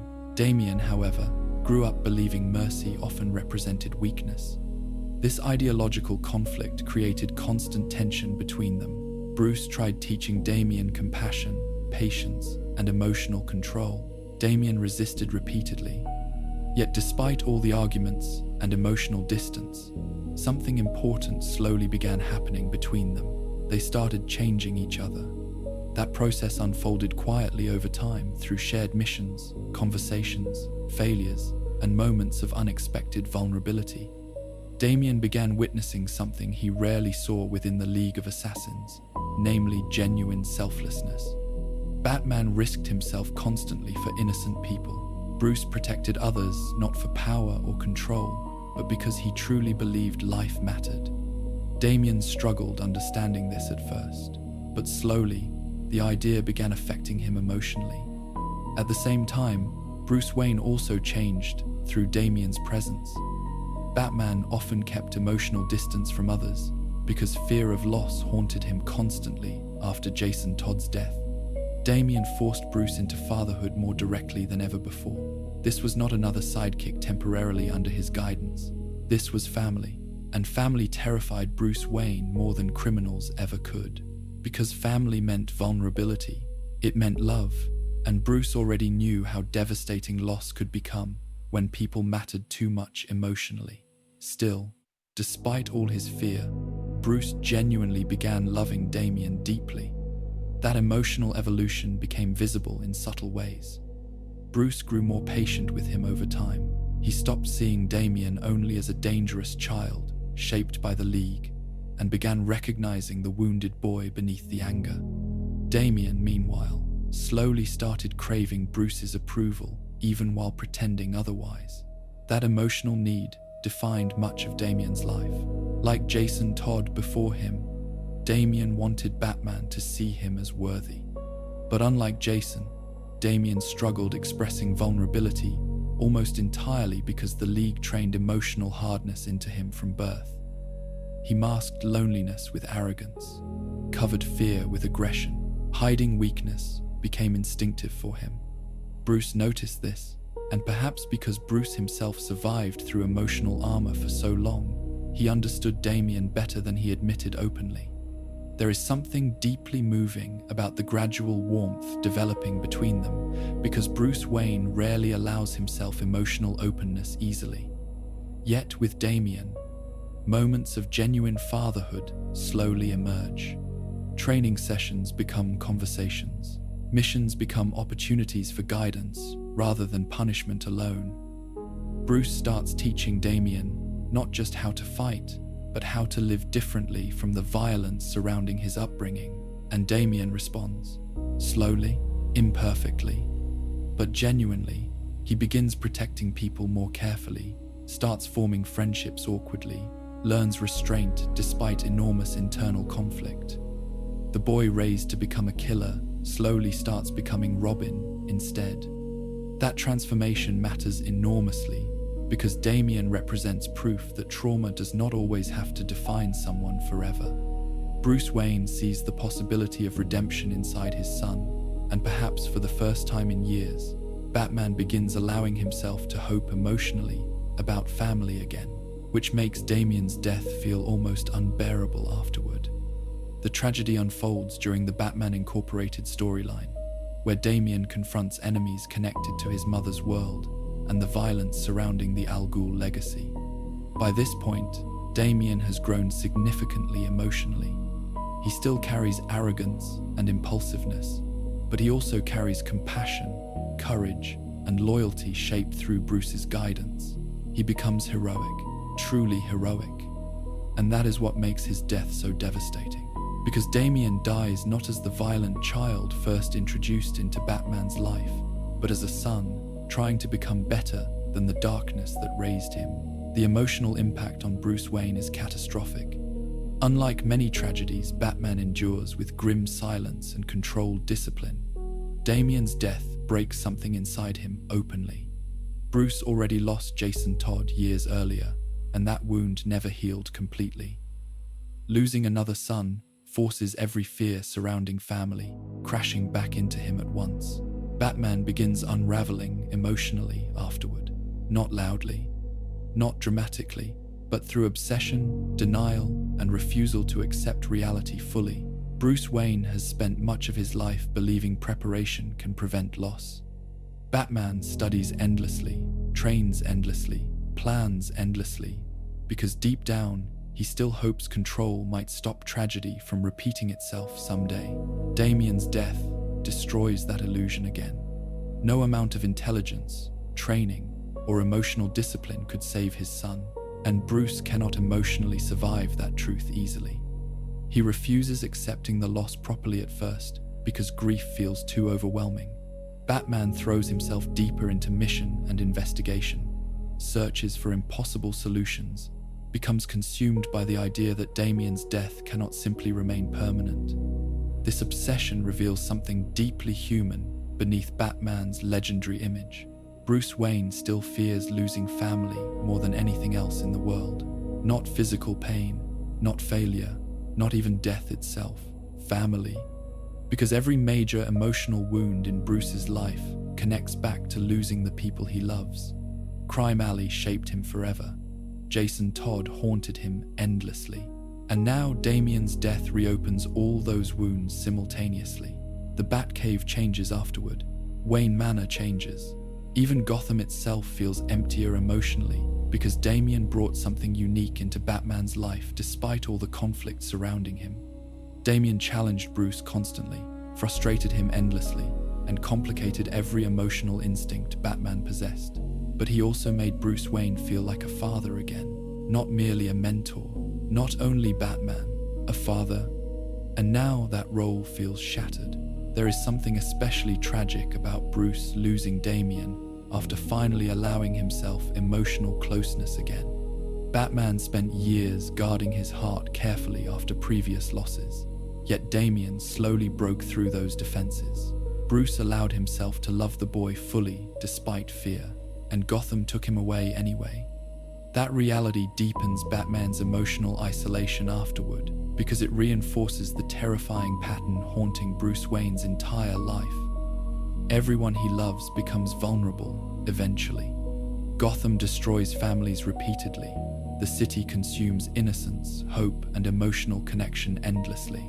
Damian's death becomes proof that even Batman cannot protect the people closest to him forever. Yet, despite the overwhelming grief, Damian also leaves behind something important emotionally. His growth proved people shaped by violence and darkness can still choose compassion eventually. Bruce sees that truth clearly while mourning him. Damian struggled constantly against the League's teachings and his own anger, yet he kept trying to become better. That effort mattered enormously to Bruce Wayne, because perhaps deep down, Batman always hoped someone raised in darkness could still escape it, and Damian did, at least for a while, which makes his loss feel not only painful, but deeply unfair too. A child, finally learning how to love, trust, and become heroic, dies before fully living the life he deserved. Bruce Wayne never truly recovers from that emotionally, because beneath the mask, beneath the symbol, beneath the endless mission protecting Gotham every night, Batman remains a man terrified that everyone he calls family will eventually disappear from his life, leaving him standing alone once again in the silence afterward. Alfred Pennyworth, the heart of Wayne Manor, long before Bruce Wayne became Batman, before Gotham feared the sound of movement above dark rooftops, and before Wayne Manor hid the Batcave beneath its ancient foundations, there was one person quietly standing beside Bruce through every stage of grief, anger, fear, and transformation. That person was Alfred Pennyworth, and in many ways, Alfred was not simply Bruce Wayne's caretaker or butler. He was the closest thing Bruce ever truly had to a father after Crime Alley. That emotional truth shaped Batman's life more deeply than many people realize, because while Gotham often remembers Batman as a figure built from trauma, vengeance, and discipline, Bruce Wayne may never have survived emotionally at all without Alfred's steady presence guiding him quietly through the darkness, threatening to consume him after his parents died. After the murders of Thomas Wayne and Martha Wayne, Wayne Manor transformed from a home into something colder and emptier almost overnight. The halls became quieter, the rooms larger. Every corner carried memories of absence. Young Bruce wandered through enormous spaces filled with silence heavy enough to feel almost alive. And through all of it, Alfred remained there.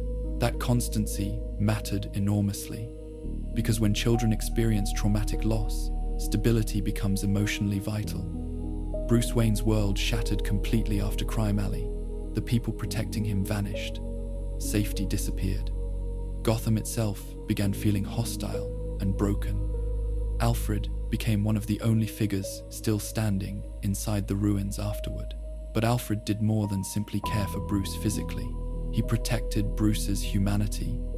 That distinction becomes one of the most important emotional foundations in Batman's entire story.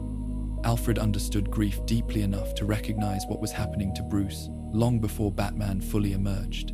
He saw the anger growing inside the boy, the obsession with justice, the emotional isolation, the refusal to let go of pain. Alfred understood that Bruce Wayne was trying to transform suffering into purpose, because without purpose, the grief might destroy him completely. And yet Alfred also feared what that transformation could become if left unchecked. Because unlike Bruce, Alfred remembered the warmth existing inside Wayne Manor before tragedy consumed it. He remembered Thomas Wayne's compassion, Martha's kindness, the humanity Bruce once carried before obsession began, replacing childhood entirely. So, Alfred quietly dedicated himself to preserving those parts of Bruce for as long as possible. This role became more difficult over time. As Bruce grew older and began training himself physically and mentally around the world, Alfred watched the mission taking shape piece by piece. Bruce no longer simply wanted justice emotionally. He wanted control over fear itself. He wanted to become something capable of fighting Gotham's darkness directly. Alfred worried constantly, not because he lacked loyalty, but because he loved Bruce Wayne deeply enough to recognize the danger hidden beneath Batman's creation. Batman demanded sacrifice, isolation, pain, endless confrontation with violence and death. Alfred understood what that life would cost emotionally before Bruce fully admitted it himself. Yet despite his fears, Alfred never abandoned Bruce. That loyalty becomes one of the most beautiful and heartbreaking parts of their relationship. Alfred disagrees with Bruce many times throughout Batman's history. He criticizes him, challenges him, worries about him constantly, sometimes even pleads with Bruce to rest or reconsider the endless burden he places upon himself. But Alfred always remains there afterward, patching wounds, preparing the Batcave, waiting through endless nights while Bruce patrols Gotham's darkness, offering advice when Bruce loses emotional balance, and perhaps most importantly, reminding Bruce Wayne he is still human beneath Batman. That emotional reminder becomes crucial because Batman constantly risks consuming Bruce's identity entirely. The mission grows larger every year. Gotham's violence never truly stops. Villains become more dangerous. Personal losses continue piling atop older trauma. Bruce increasingly views himself as a tool necessary for Gotham's survival, rather than an ordinary man deserving peace or happiness. Alfred fights against this emotional collapse quietly, often through small moments, a conversation over breakfast, dry humor after dangerous missions, gentle criticism when Bruce becomes too emotionally distant. Simple acts of care repeated over decades. These moments matter enormously because Alfred provides something almost no one else consistently offers Batman: unconditional love without fear. Bruce trusts very few people completely throughout his life.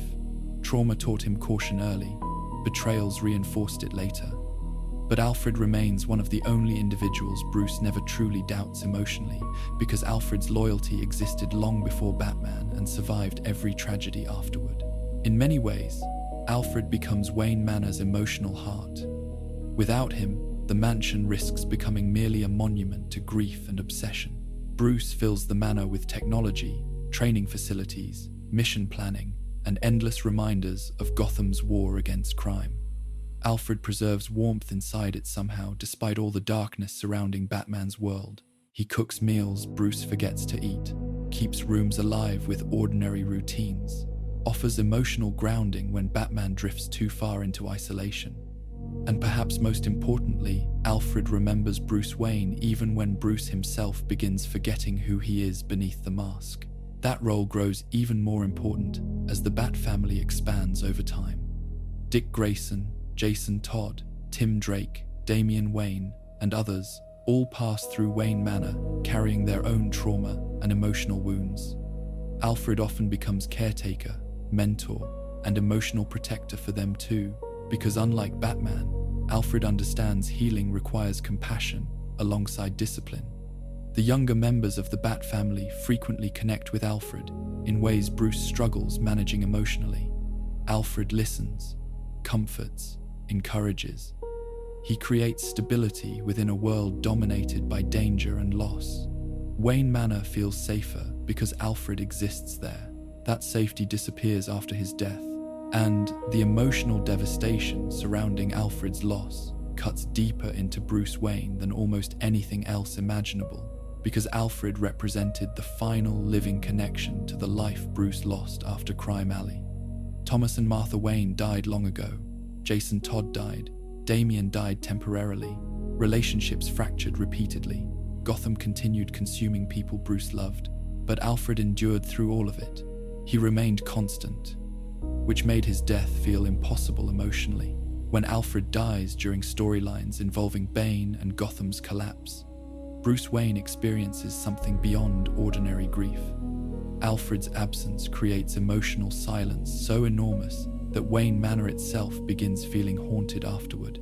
Not by ghosts, by emptiness. Every hallway changes. Every room feels colder. The Batcave becomes quieter in unbearable ways, because the familiar presence waiting there no longer exists. No dry humor greets Bruce after patrols. No calm voice reminds him to rest. No father figure quietly watches over the family holding itself together through trauma and exhaustion. Bruce loses his emotional anchor. That loss destabilizes him profoundly, because Alfred spent decades functioning as Batman's connection to humanity beneath the mission. Whenever Bruce drifted too far into obsession or despair, Alfred helped guide him back emotionally. Without Alfred, Batman risks becoming consumed entirely by grief and purpose once again. And perhaps the cruelest part is that Bruce never truly prepared himself emotionally for losing Alfred, despite all the years spent fighting death around Gotham. Part of Bruce likely believed Alfred would always remain there somehow, because Alfred represented permanence in a life filled constantly with tragedy. When that permanence disappears, Wayne Manor stops feeling like home entirely. It becomes a structure filled with memories instead. Bruce feels Alfred's absence everywhere afterward. The empty chair during meals, the silence in the manor at night, the lack of familiar footsteps moving through the halls. Even ordinary routines become painful reminders because Alfred shaped daily life so completely through decades of quiet care and emotional protection. The Bat family suffers deeply too, because Alfred was never only Bruce's support system, he became emotional family for all of them. Dick Grayson loses another father figure.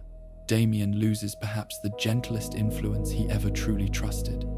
Everyone connected to Wayne Manor suddenly realizes how much warmth Alfred quietly carried within Batman's dark world all along. Only after losing him do they fully understand how essential he truly was. And Bruce Wayne struggles especially because Alfred's death forces him to confront a terrifying reality. Batman could not protect the person who spent his entire life protecting him emotionally. That guilt becomes enormous. Bruce already blames himself for countless tragedies throughout his life. Alfred's death joins all the others, yet feels uniquely painful because Alfred represented safety, guidance, and unconditional love, surviving against Gotham's darkness for decades. Now even that is gone. Still, Alfred's influence never fully disappears from Batman's life afterward. Bruce continues hearing his advice internally during moments of emotional conflict. The lessons Alfred taught about compassion, restraint, and humanity remain buried beneath Batman's mission permanently.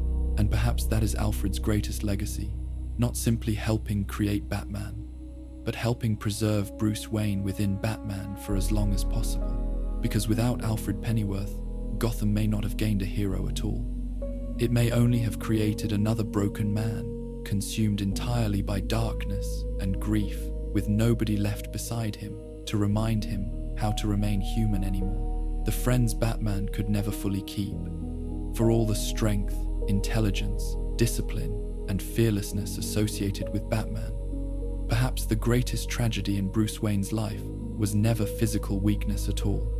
Because despite surviving monsters, assassins, masterminds, and endless violence throughout Gotham City, Bruce repeatedly struggled with something far quieter and far more human. He struggled to keep people emotionally close to him.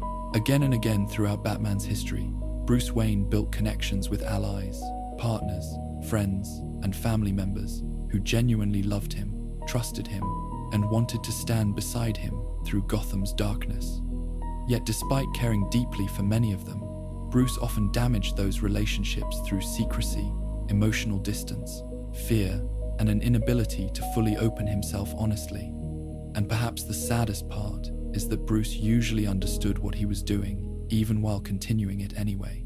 Because after a lifetime shaped by trauma and loss, emotional closeness frightened him almost as much as Gotham's criminals did. This pattern appears clearly throughout Bruce's relationship with the Bat family, especially figures like Dick Grayson, Tim Drake, and others who spent years trying to stand beside Batman, while struggling against the emotional walls Bruce constantly rebuilt around himself. Dick Grayson perhaps represents the clearest example of this emotional tragedy, because out of everyone who entered Bruce Wayne's life after Crime Alley, Dick brought something Bruce desperately needed: light. When Bruce first takes Dick in after the murder of the Flying Graysons, he sees another child shattered by sudden loss, much like himself years earlier. Bruce wants to help Dick survive the grief consuming him, because Batman understands that pain more deeply than almost anyone. At first, their relationship genuinely heals both of them in important ways. Dick brings warmth and emotional energy into Wayne Manor. Unlike Bruce, who often retreats inward emotionally after trauma, Dick remains expressive, compassionate, and socially connected. As Robin, he balances Batman's darkness with humor, hope, and humanity. Together, they become something Gotham rarely sees successfully: a family, and for a while, Bruce Wayne almost seems happier because of it. That matters enormously, because Dick Grayson reminds Bruce there is still life beyond grief and mission. Robin becomes more than a sidekick emotionally. He becomes proof that trauma does not have to destroy every joyful part of someone forever. Yet even this relationship eventually strains beneath Bruce Wayne's emotional limitations. Batman's fear of loss shapes nearly everything he does, often without him realizing how deeply it affects the people around him. Bruce becomes controlling, secretive, emotionally distant during moments where vulnerability might strengthen trust instead. He pushes Dick harder during training, hides information, makes decisions alone rather than sharing emotional burdens honestly. Part of this behavior comes from Bruce genuinely wanting to protect Dick, but another part comes from fear. Fear of attachment, fear of failure, fear that emotional closeness eventually leads toward pain and tragedy. Dick feels this distance growing over time, and eventually, the relationship fractures. Different versions of Batman's history portray the separation differently, yet the emotional core remains similar. Dick Grayson grows tired of living beneath Batman's emotional shadow constantly. Bruce struggles expressing love or trust openly enough. Arguments grow sharper. Independence becomes necessary.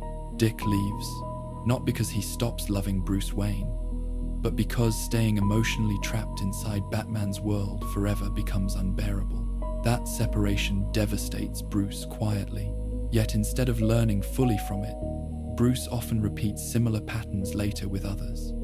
This becomes especially visible in his relationship with Tim Drake.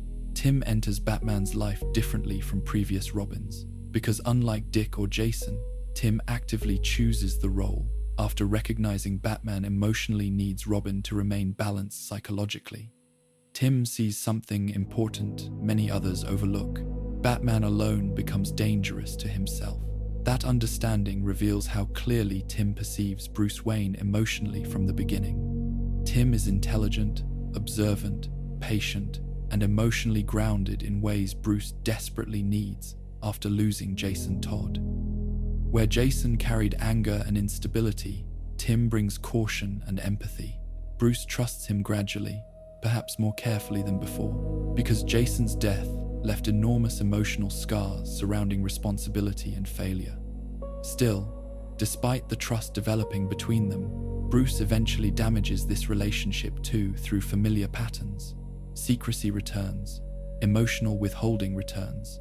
Batman repeatedly chooses isolation, even when surrounded by allies, genuinely willing to help him carry Gotham's burdens. This behavior frustrates members of the Bat family constantly, because many of them understand Bruce Wayne far better than he believes. They know the pain driving Batman. They recognize the grief beneath his emotional armor. Yet Bruce rarely allows himself full vulnerability, even with people who already love him despite everything. Why? Because emotional openness feels dangerous to him.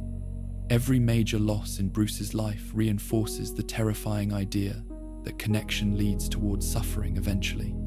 His parents died. Harvey Dent collapsed. Jason Todd was murdered. Barbara Gordon suffered horribly. Damian died. Alfred Pennyworth eventually died too. Bruce internalizes all of this emotionally, and over time, Batman begins believing distance protects people. If he remains emotionally guarded, perhaps future losses will hurt less. But this strategy never truly works. Instead, it creates loneliness powerful enough to consume nearly every corner of Bruce Wayne's life. The Bat family often functions like people orbiting around Batman emotionally while struggling to reach him completely. They trust Bruce, fight beside him, risk their lives for him repeatedly. Yet many eventually realize there are parts of Batman emotionally locked away behind walls he may never fully lower. This creates enormous frustration and sadness within the family itself. Because Bruce Wayne genuinely loves them, that truth matters deeply. Batman is not emotionally cold because he lacks love. In fact, the opposite may be true. Bruce loves people so intensely that the fear of losing them overwhelms his ability to connect openly sometimes. Every emotional bond carries terrifying vulnerability for him, and so he hides, behind plans, behind control, behind the mission, behind Batman himself. This emotional isolation becomes more destructive over time because secrecy damages trust even among heroes. Bruce frequently withholds information from allies, believing he alone must carry responsibility for protecting Gotham. Sometimes he spies on teammates, develops contingency plans against friends, keeps dangerous secrets hidden until crises erupt later. Bruce often justifies these choices pragmatically, but emotionally, they reveal enormous fear. Batman fears losing control, fears betrayal, fears making mistakes that cost lives, and because of those fears, he repeatedly pushes away the very people trying hardest to stand beside him. The tragedy becomes especially painful because many members of the Bat family inherit Bruce's emotional wounds in different ways. They admire him, learn from him, love him, but they also suffer from his inability to communicate vulnerability honestly. Dick Grayson repeatedly acts like emotional glue, holding the family together because Bruce himself struggles doing so. Tim Drake quietly carries burdens alone because Batman normalized isolation. Damian Wayne learns emotional restraint slowly, partly because Bruce himself barely understands healthy emotional openness. Batman's influence shapes all of them, both positively and painfully. There are moments throughout Batman's history where these tensions explode openly. Arguments inside the Batcave, allies walking away temporarily, trust collapsing beneath secrecy and control.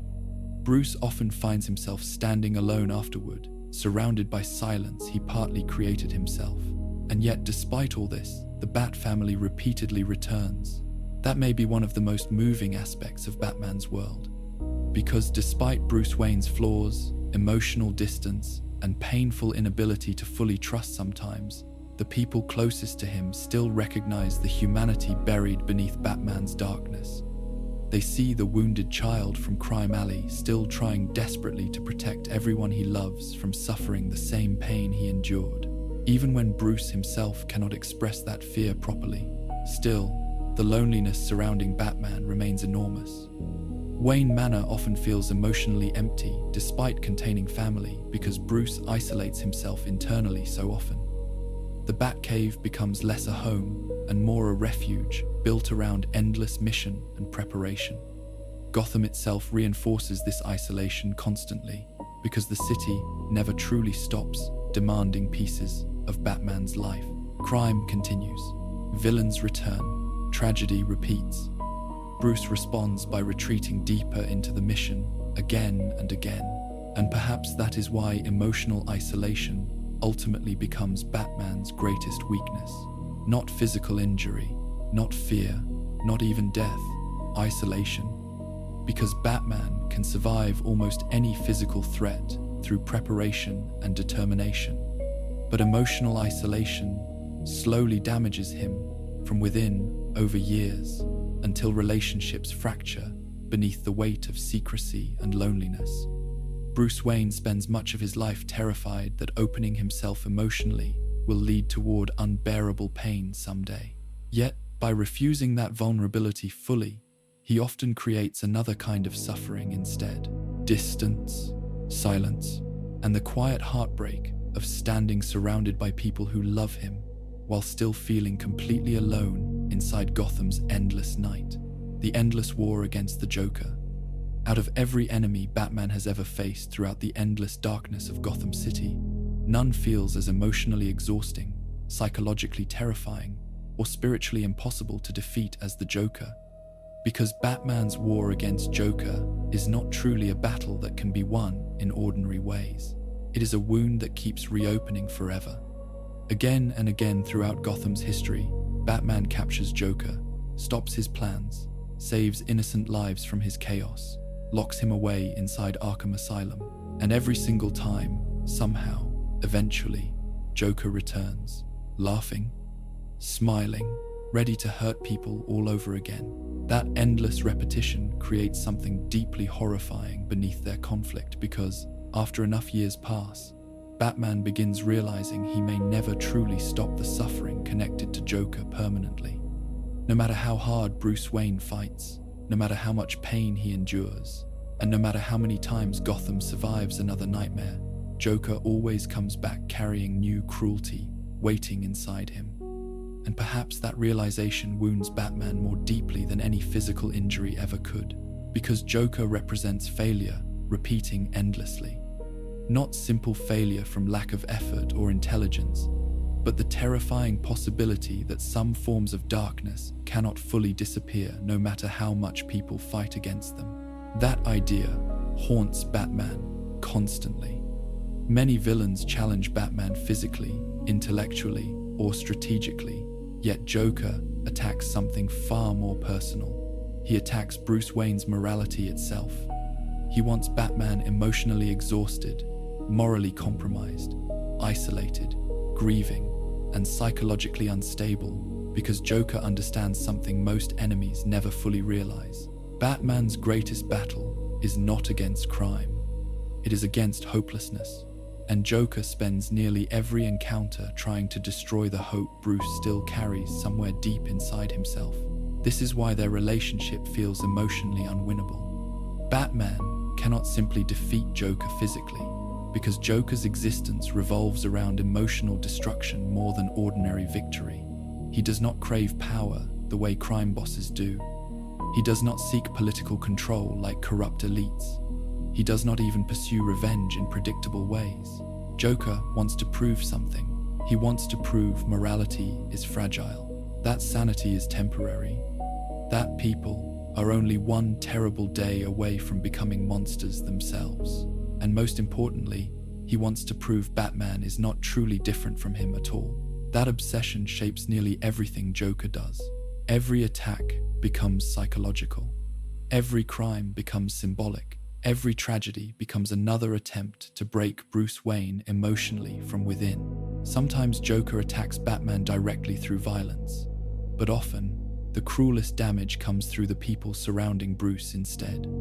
Joker understands Batman's emotional vulnerabilities terrifyingly well, because after years of conflict, he studies Bruce almost like a mirror studies reflection. He knows Batman fears loss more than death itself. So Joker repeatedly targets relationships, trust, and emotional connection. Jason Todd dies brutally because Joker recognizes the boy matters deeply to Bruce Wayne. Barbara Gordon suffers horrific trauma, partly because hurting her emotionally destroys stability surrounding Commissioner Gordon and Batman simultaneously. Friends become manipulated, allies become endangered. Gotham itself becomes a stage for psychological torture over and over again. And through all of it, Joker keeps laughing. That laughter matters symbolically because it reflects the emotional imbalance defining their conflict. Batman fights desperately to protect meaning, morality, and human life inside a city collapsing constantly beneath violence and corruption. Joker mocks the very idea that such efforts matter at all. To Joker, existence itself is absurd chaos, and he wants Batman to finally accept that. This creates enormous psychological pressure because Bruce Wayne secretly fears parts of Joker's philosophy more than he wants to admit openly. Not because Batman agrees with Joker morally, but because Gotham repeatedly seems to support Joker's worldview in disturbing ways. People break constantly in Gotham. Trauma creates villains endlessly. Corruption returns no matter how hard Batman fights it. Arkham Asylum fails repeatedly. Innocent people suffer again and again. And despite everything Batman sacrifices, the city never truly heals permanently. Joker sees all of this and turns it into emotional warfare. He forces Batman to confront uncomfortable questions constantly. What if Gotham cannot truly be saved? What if suffering never ends? What if Batman's mission changes nothing in the long run? Bruce Wayne refuses surrendering to these ideas emotionally, yet the fear remains buried somewhere inside him because Joker repeatedly demonstrates how fragile stability truly is in Gotham. Entire lives collapse in seconds there, families shatter, hope disappears overnight. One terrible moment changes people forever.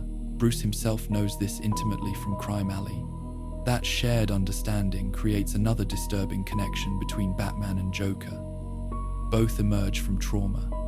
Both become obsessed with transforming pain into identity.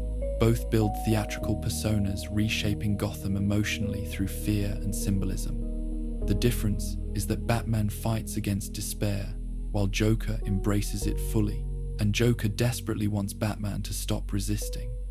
This emotional struggle becomes especially horrifying because Joker often appears impossible to satisfy or contain permanently. Killing does not interest him the way emotional corruption does. Joker does not merely want Batman defeated physically. He wants Batman broken morally. That distinction explains why Joker repeatedly creates situations, forcing impossible choices upon Bruce Wayne. Hostages, moral dilemmas, psychological games designed around guilt, fear, and emotional collapse. Joker wants Batman to cross the line into murder, because if Batman kills him, Joker believes it will prove morality eventually fails under enough pressure. So Batman refuses, again and again, even after Jason Todd's death, even after Barbara Gordon's suffering, even after countless innocent victims. Bruce Wayne continues holding on to his moral code despite enormous emotional torment. Because once Batman abandons that line, he fears becoming exactly what Gotham already produces endlessly. Another traumatized figure using pain and violence to justify cruelty. Yet, maintaining that restraint becomes harder every year. That is part of what makes Joker so terrifying emotionally. He never stops, never grows tired, never seeks peace. Joker functions almost like Gotham's suffering given human form, constantly returning no matter how many times Batman temporarily defeats him. And because Bruce Wayne understands this, their conflict begins feeling less like a battle and more like endless psychological erosion over time. Batman grows older, more exhausted, more emotionally scarred, but Joker remains horrifyingly constant, always waiting to reopen wounds Bruce never fully healed. There is also something deeply tragic about the possibility that Joker understands Batman too well. After years locked in conflict, Joker often predicts Bruce's reactions with disturbing accuracy. He knows Batman will try saving everyone, even during impossible situations. He knows guilt controls much of Bruce's life. He knows loneliness weakens him emotionally. And perhaps most disturbingly, Joker understands that Batman needs meaning desperately in order to survive psychologically. Bruce Wayne transforms childhood grief into mission because without purpose, the suffering surrounding Crime Alley becomes unbearable emotionally. Batman exists partly to prevent Gotham from creating more broken children like Bruce himself. Joker attacks that purpose constantly. He creates tragedies Batman cannot prevent, forces losses Batman cannot undo, proves innocence remains fragile despite all Batman's effort. Every time Joker escapes Arkham again after another mass tragedy, part of Bruce Wayne likely wonders whether the mission itself is failing somehow. That thought terrifies him, because if Batman cannot truly stop Gotham's suffering, then what remains beneath all the sacrifice and pain? Joker exploits this uncertainty endlessly, and perhaps that is why their conflict feels emotionally unwinnable. Batman can survive physical injury, he can recover from defeat, he can rebuild after loss. But Joker attacks something deeper than Batman's body. He attacks Bruce Wayne's belief that people can still choose goodness despite suffering. That belief survives, but never without damage. Every encounter leaves emotional scars behind. Bruce grows more isolated, more exhausted, more burdened by grief and fear. Joker becomes the living reminder that some wounds never fully heal no matter how much time passes. Jason Todd's death remains alive whenever Bruce sees Joker smile. Barbara Gordon's suffering echoes through every escape from Arkham. The fear of losing family returns every time Joker targets someone close to Batman again. Nothing truly disappears emotionally, and Gotham itself reinforces this cycle endlessly. The city remains trapped between Batman's desperate hope and Joker's nihilistic chaos constantly. Some nights Batman saves lives heroically. Other nights, Joker leaves behind another nightmare impossible to forget. Neither side fully wins. The war simply continues. Perhaps that endless continuation represents the saddest truth surrounding Batman's life. Bruce Wayne keeps fighting because surrender feels morally impossible. Yet part of him understands Gotham may never stop producing pain no matter how hard he tries to protect it. Joker knows this too. And somewhere beneath the laughter, chaos, and cruelty, Joker continues whispering the same terrifying idea into Gotham's darkness again and again, that some wounds never heal, that suffering always returns, and that Batman himself may spend his entire life fighting a nightmare destined to outlive him forever. The loneliness above Gotham. By the time people across Gotham City began speaking about Batman as if he was something more than human, a creature hidden inside shadows watching silently from rooftops, while fear spread through the criminal underworld beneath him, Bruce Wayne had already lost so much of himself that the line between man and symbol no longer felt entirely clear even to him anymore. That may be the saddest truth surrounding Batman's life. Not simply that Bruce Wayne suffered tragedy, but that over time, he slowly transformed into someone carrying so much grief, responsibility, and emotional exhaustion that ordinary life itself began slipping farther and farther away from him until loneliness became almost permanent. Every major loss shaped him piece by piece. Crime Alley created the wound that never fully healed. Harvey Dent destroyed Bruce's belief that Gotham's institutions could truly save the city cleanly. Jason Todd left behind guilt heavy enough to haunt Batman forever. Barbara Gordon reminded him that anyone close to him could become a victim.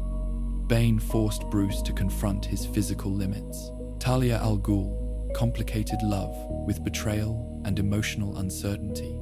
Damian Wayne reopened the terrifying fear of losing family all over again.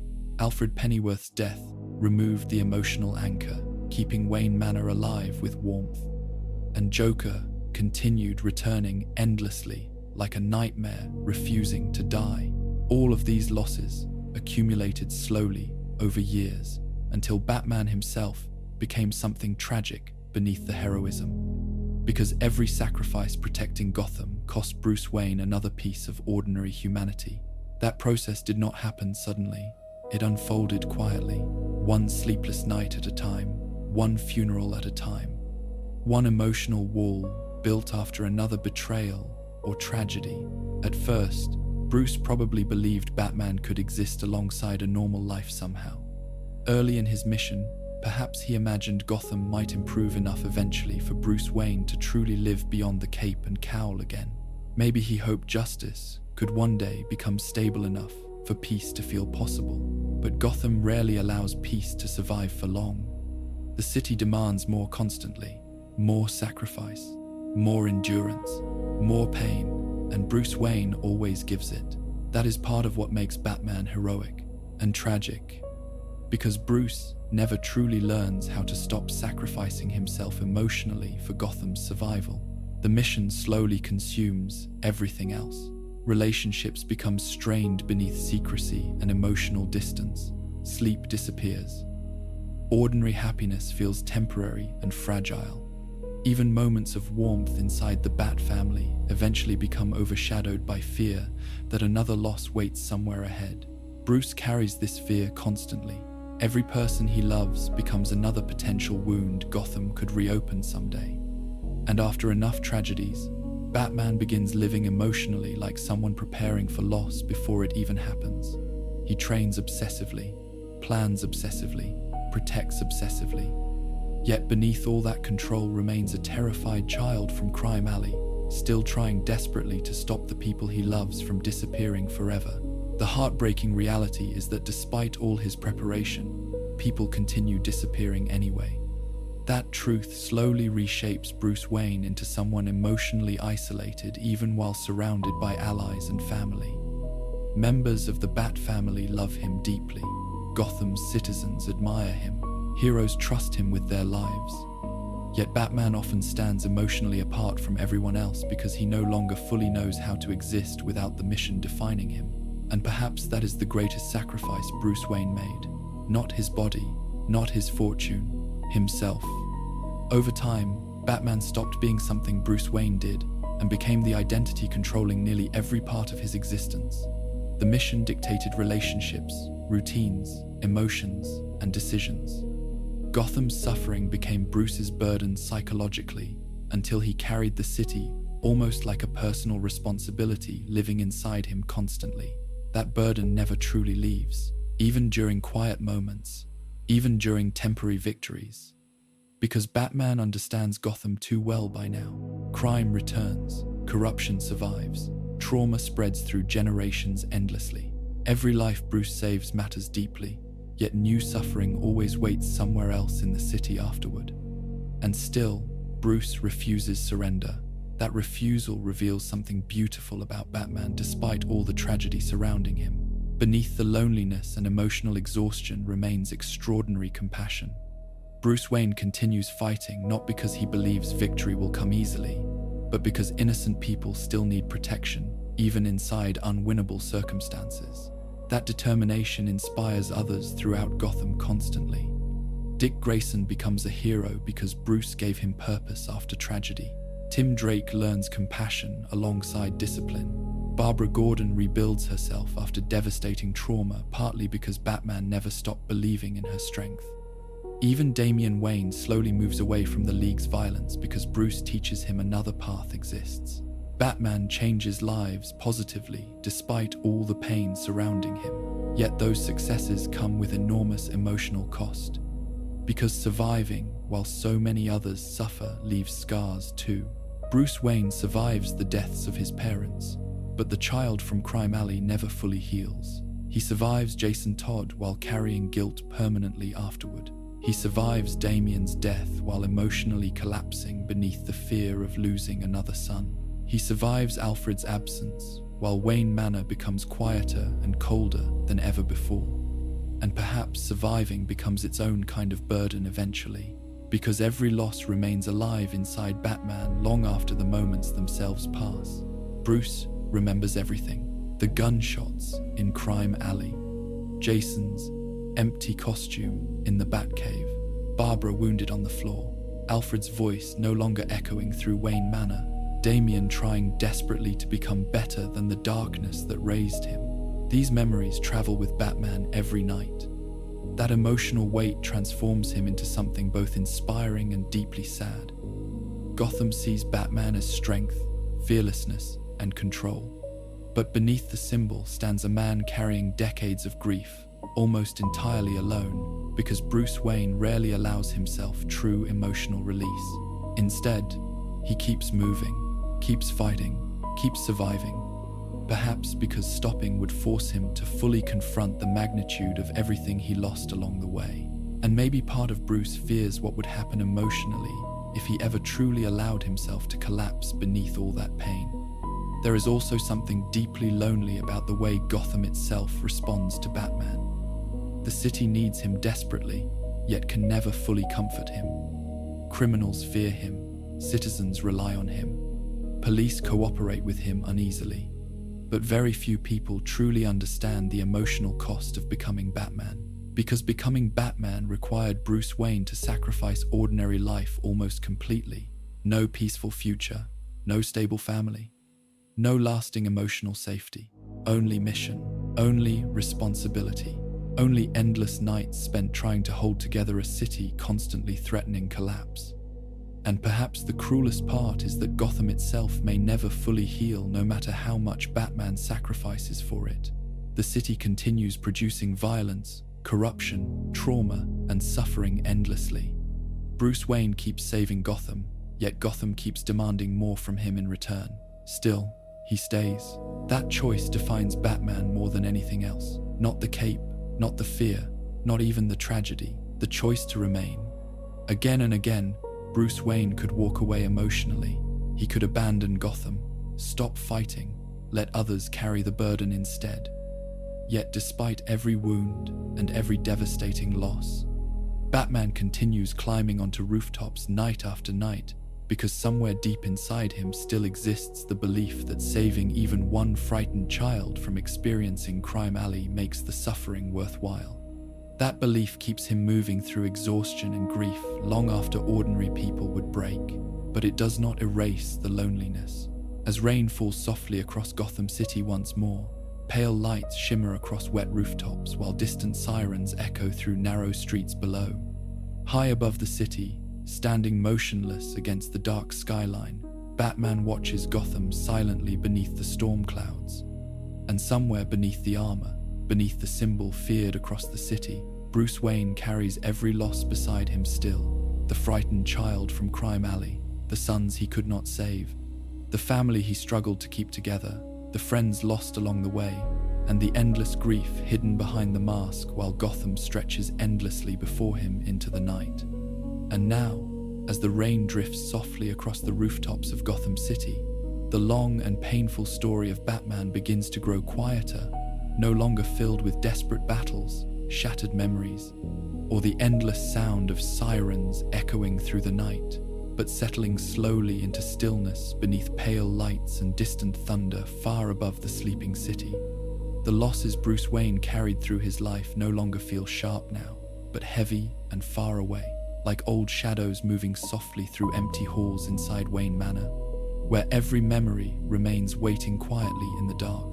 The people he loved, the friends he lost, and the family he tried so hard to protect, all linger gently beside him like fading reflections carried through the rain. And somewhere high above Gotham's endless streets, Batman still stands watching silently over the city that shaped him through grief, fear, and sacrifice, while the cold night air moves softly around his cape beneath the glowing skyline.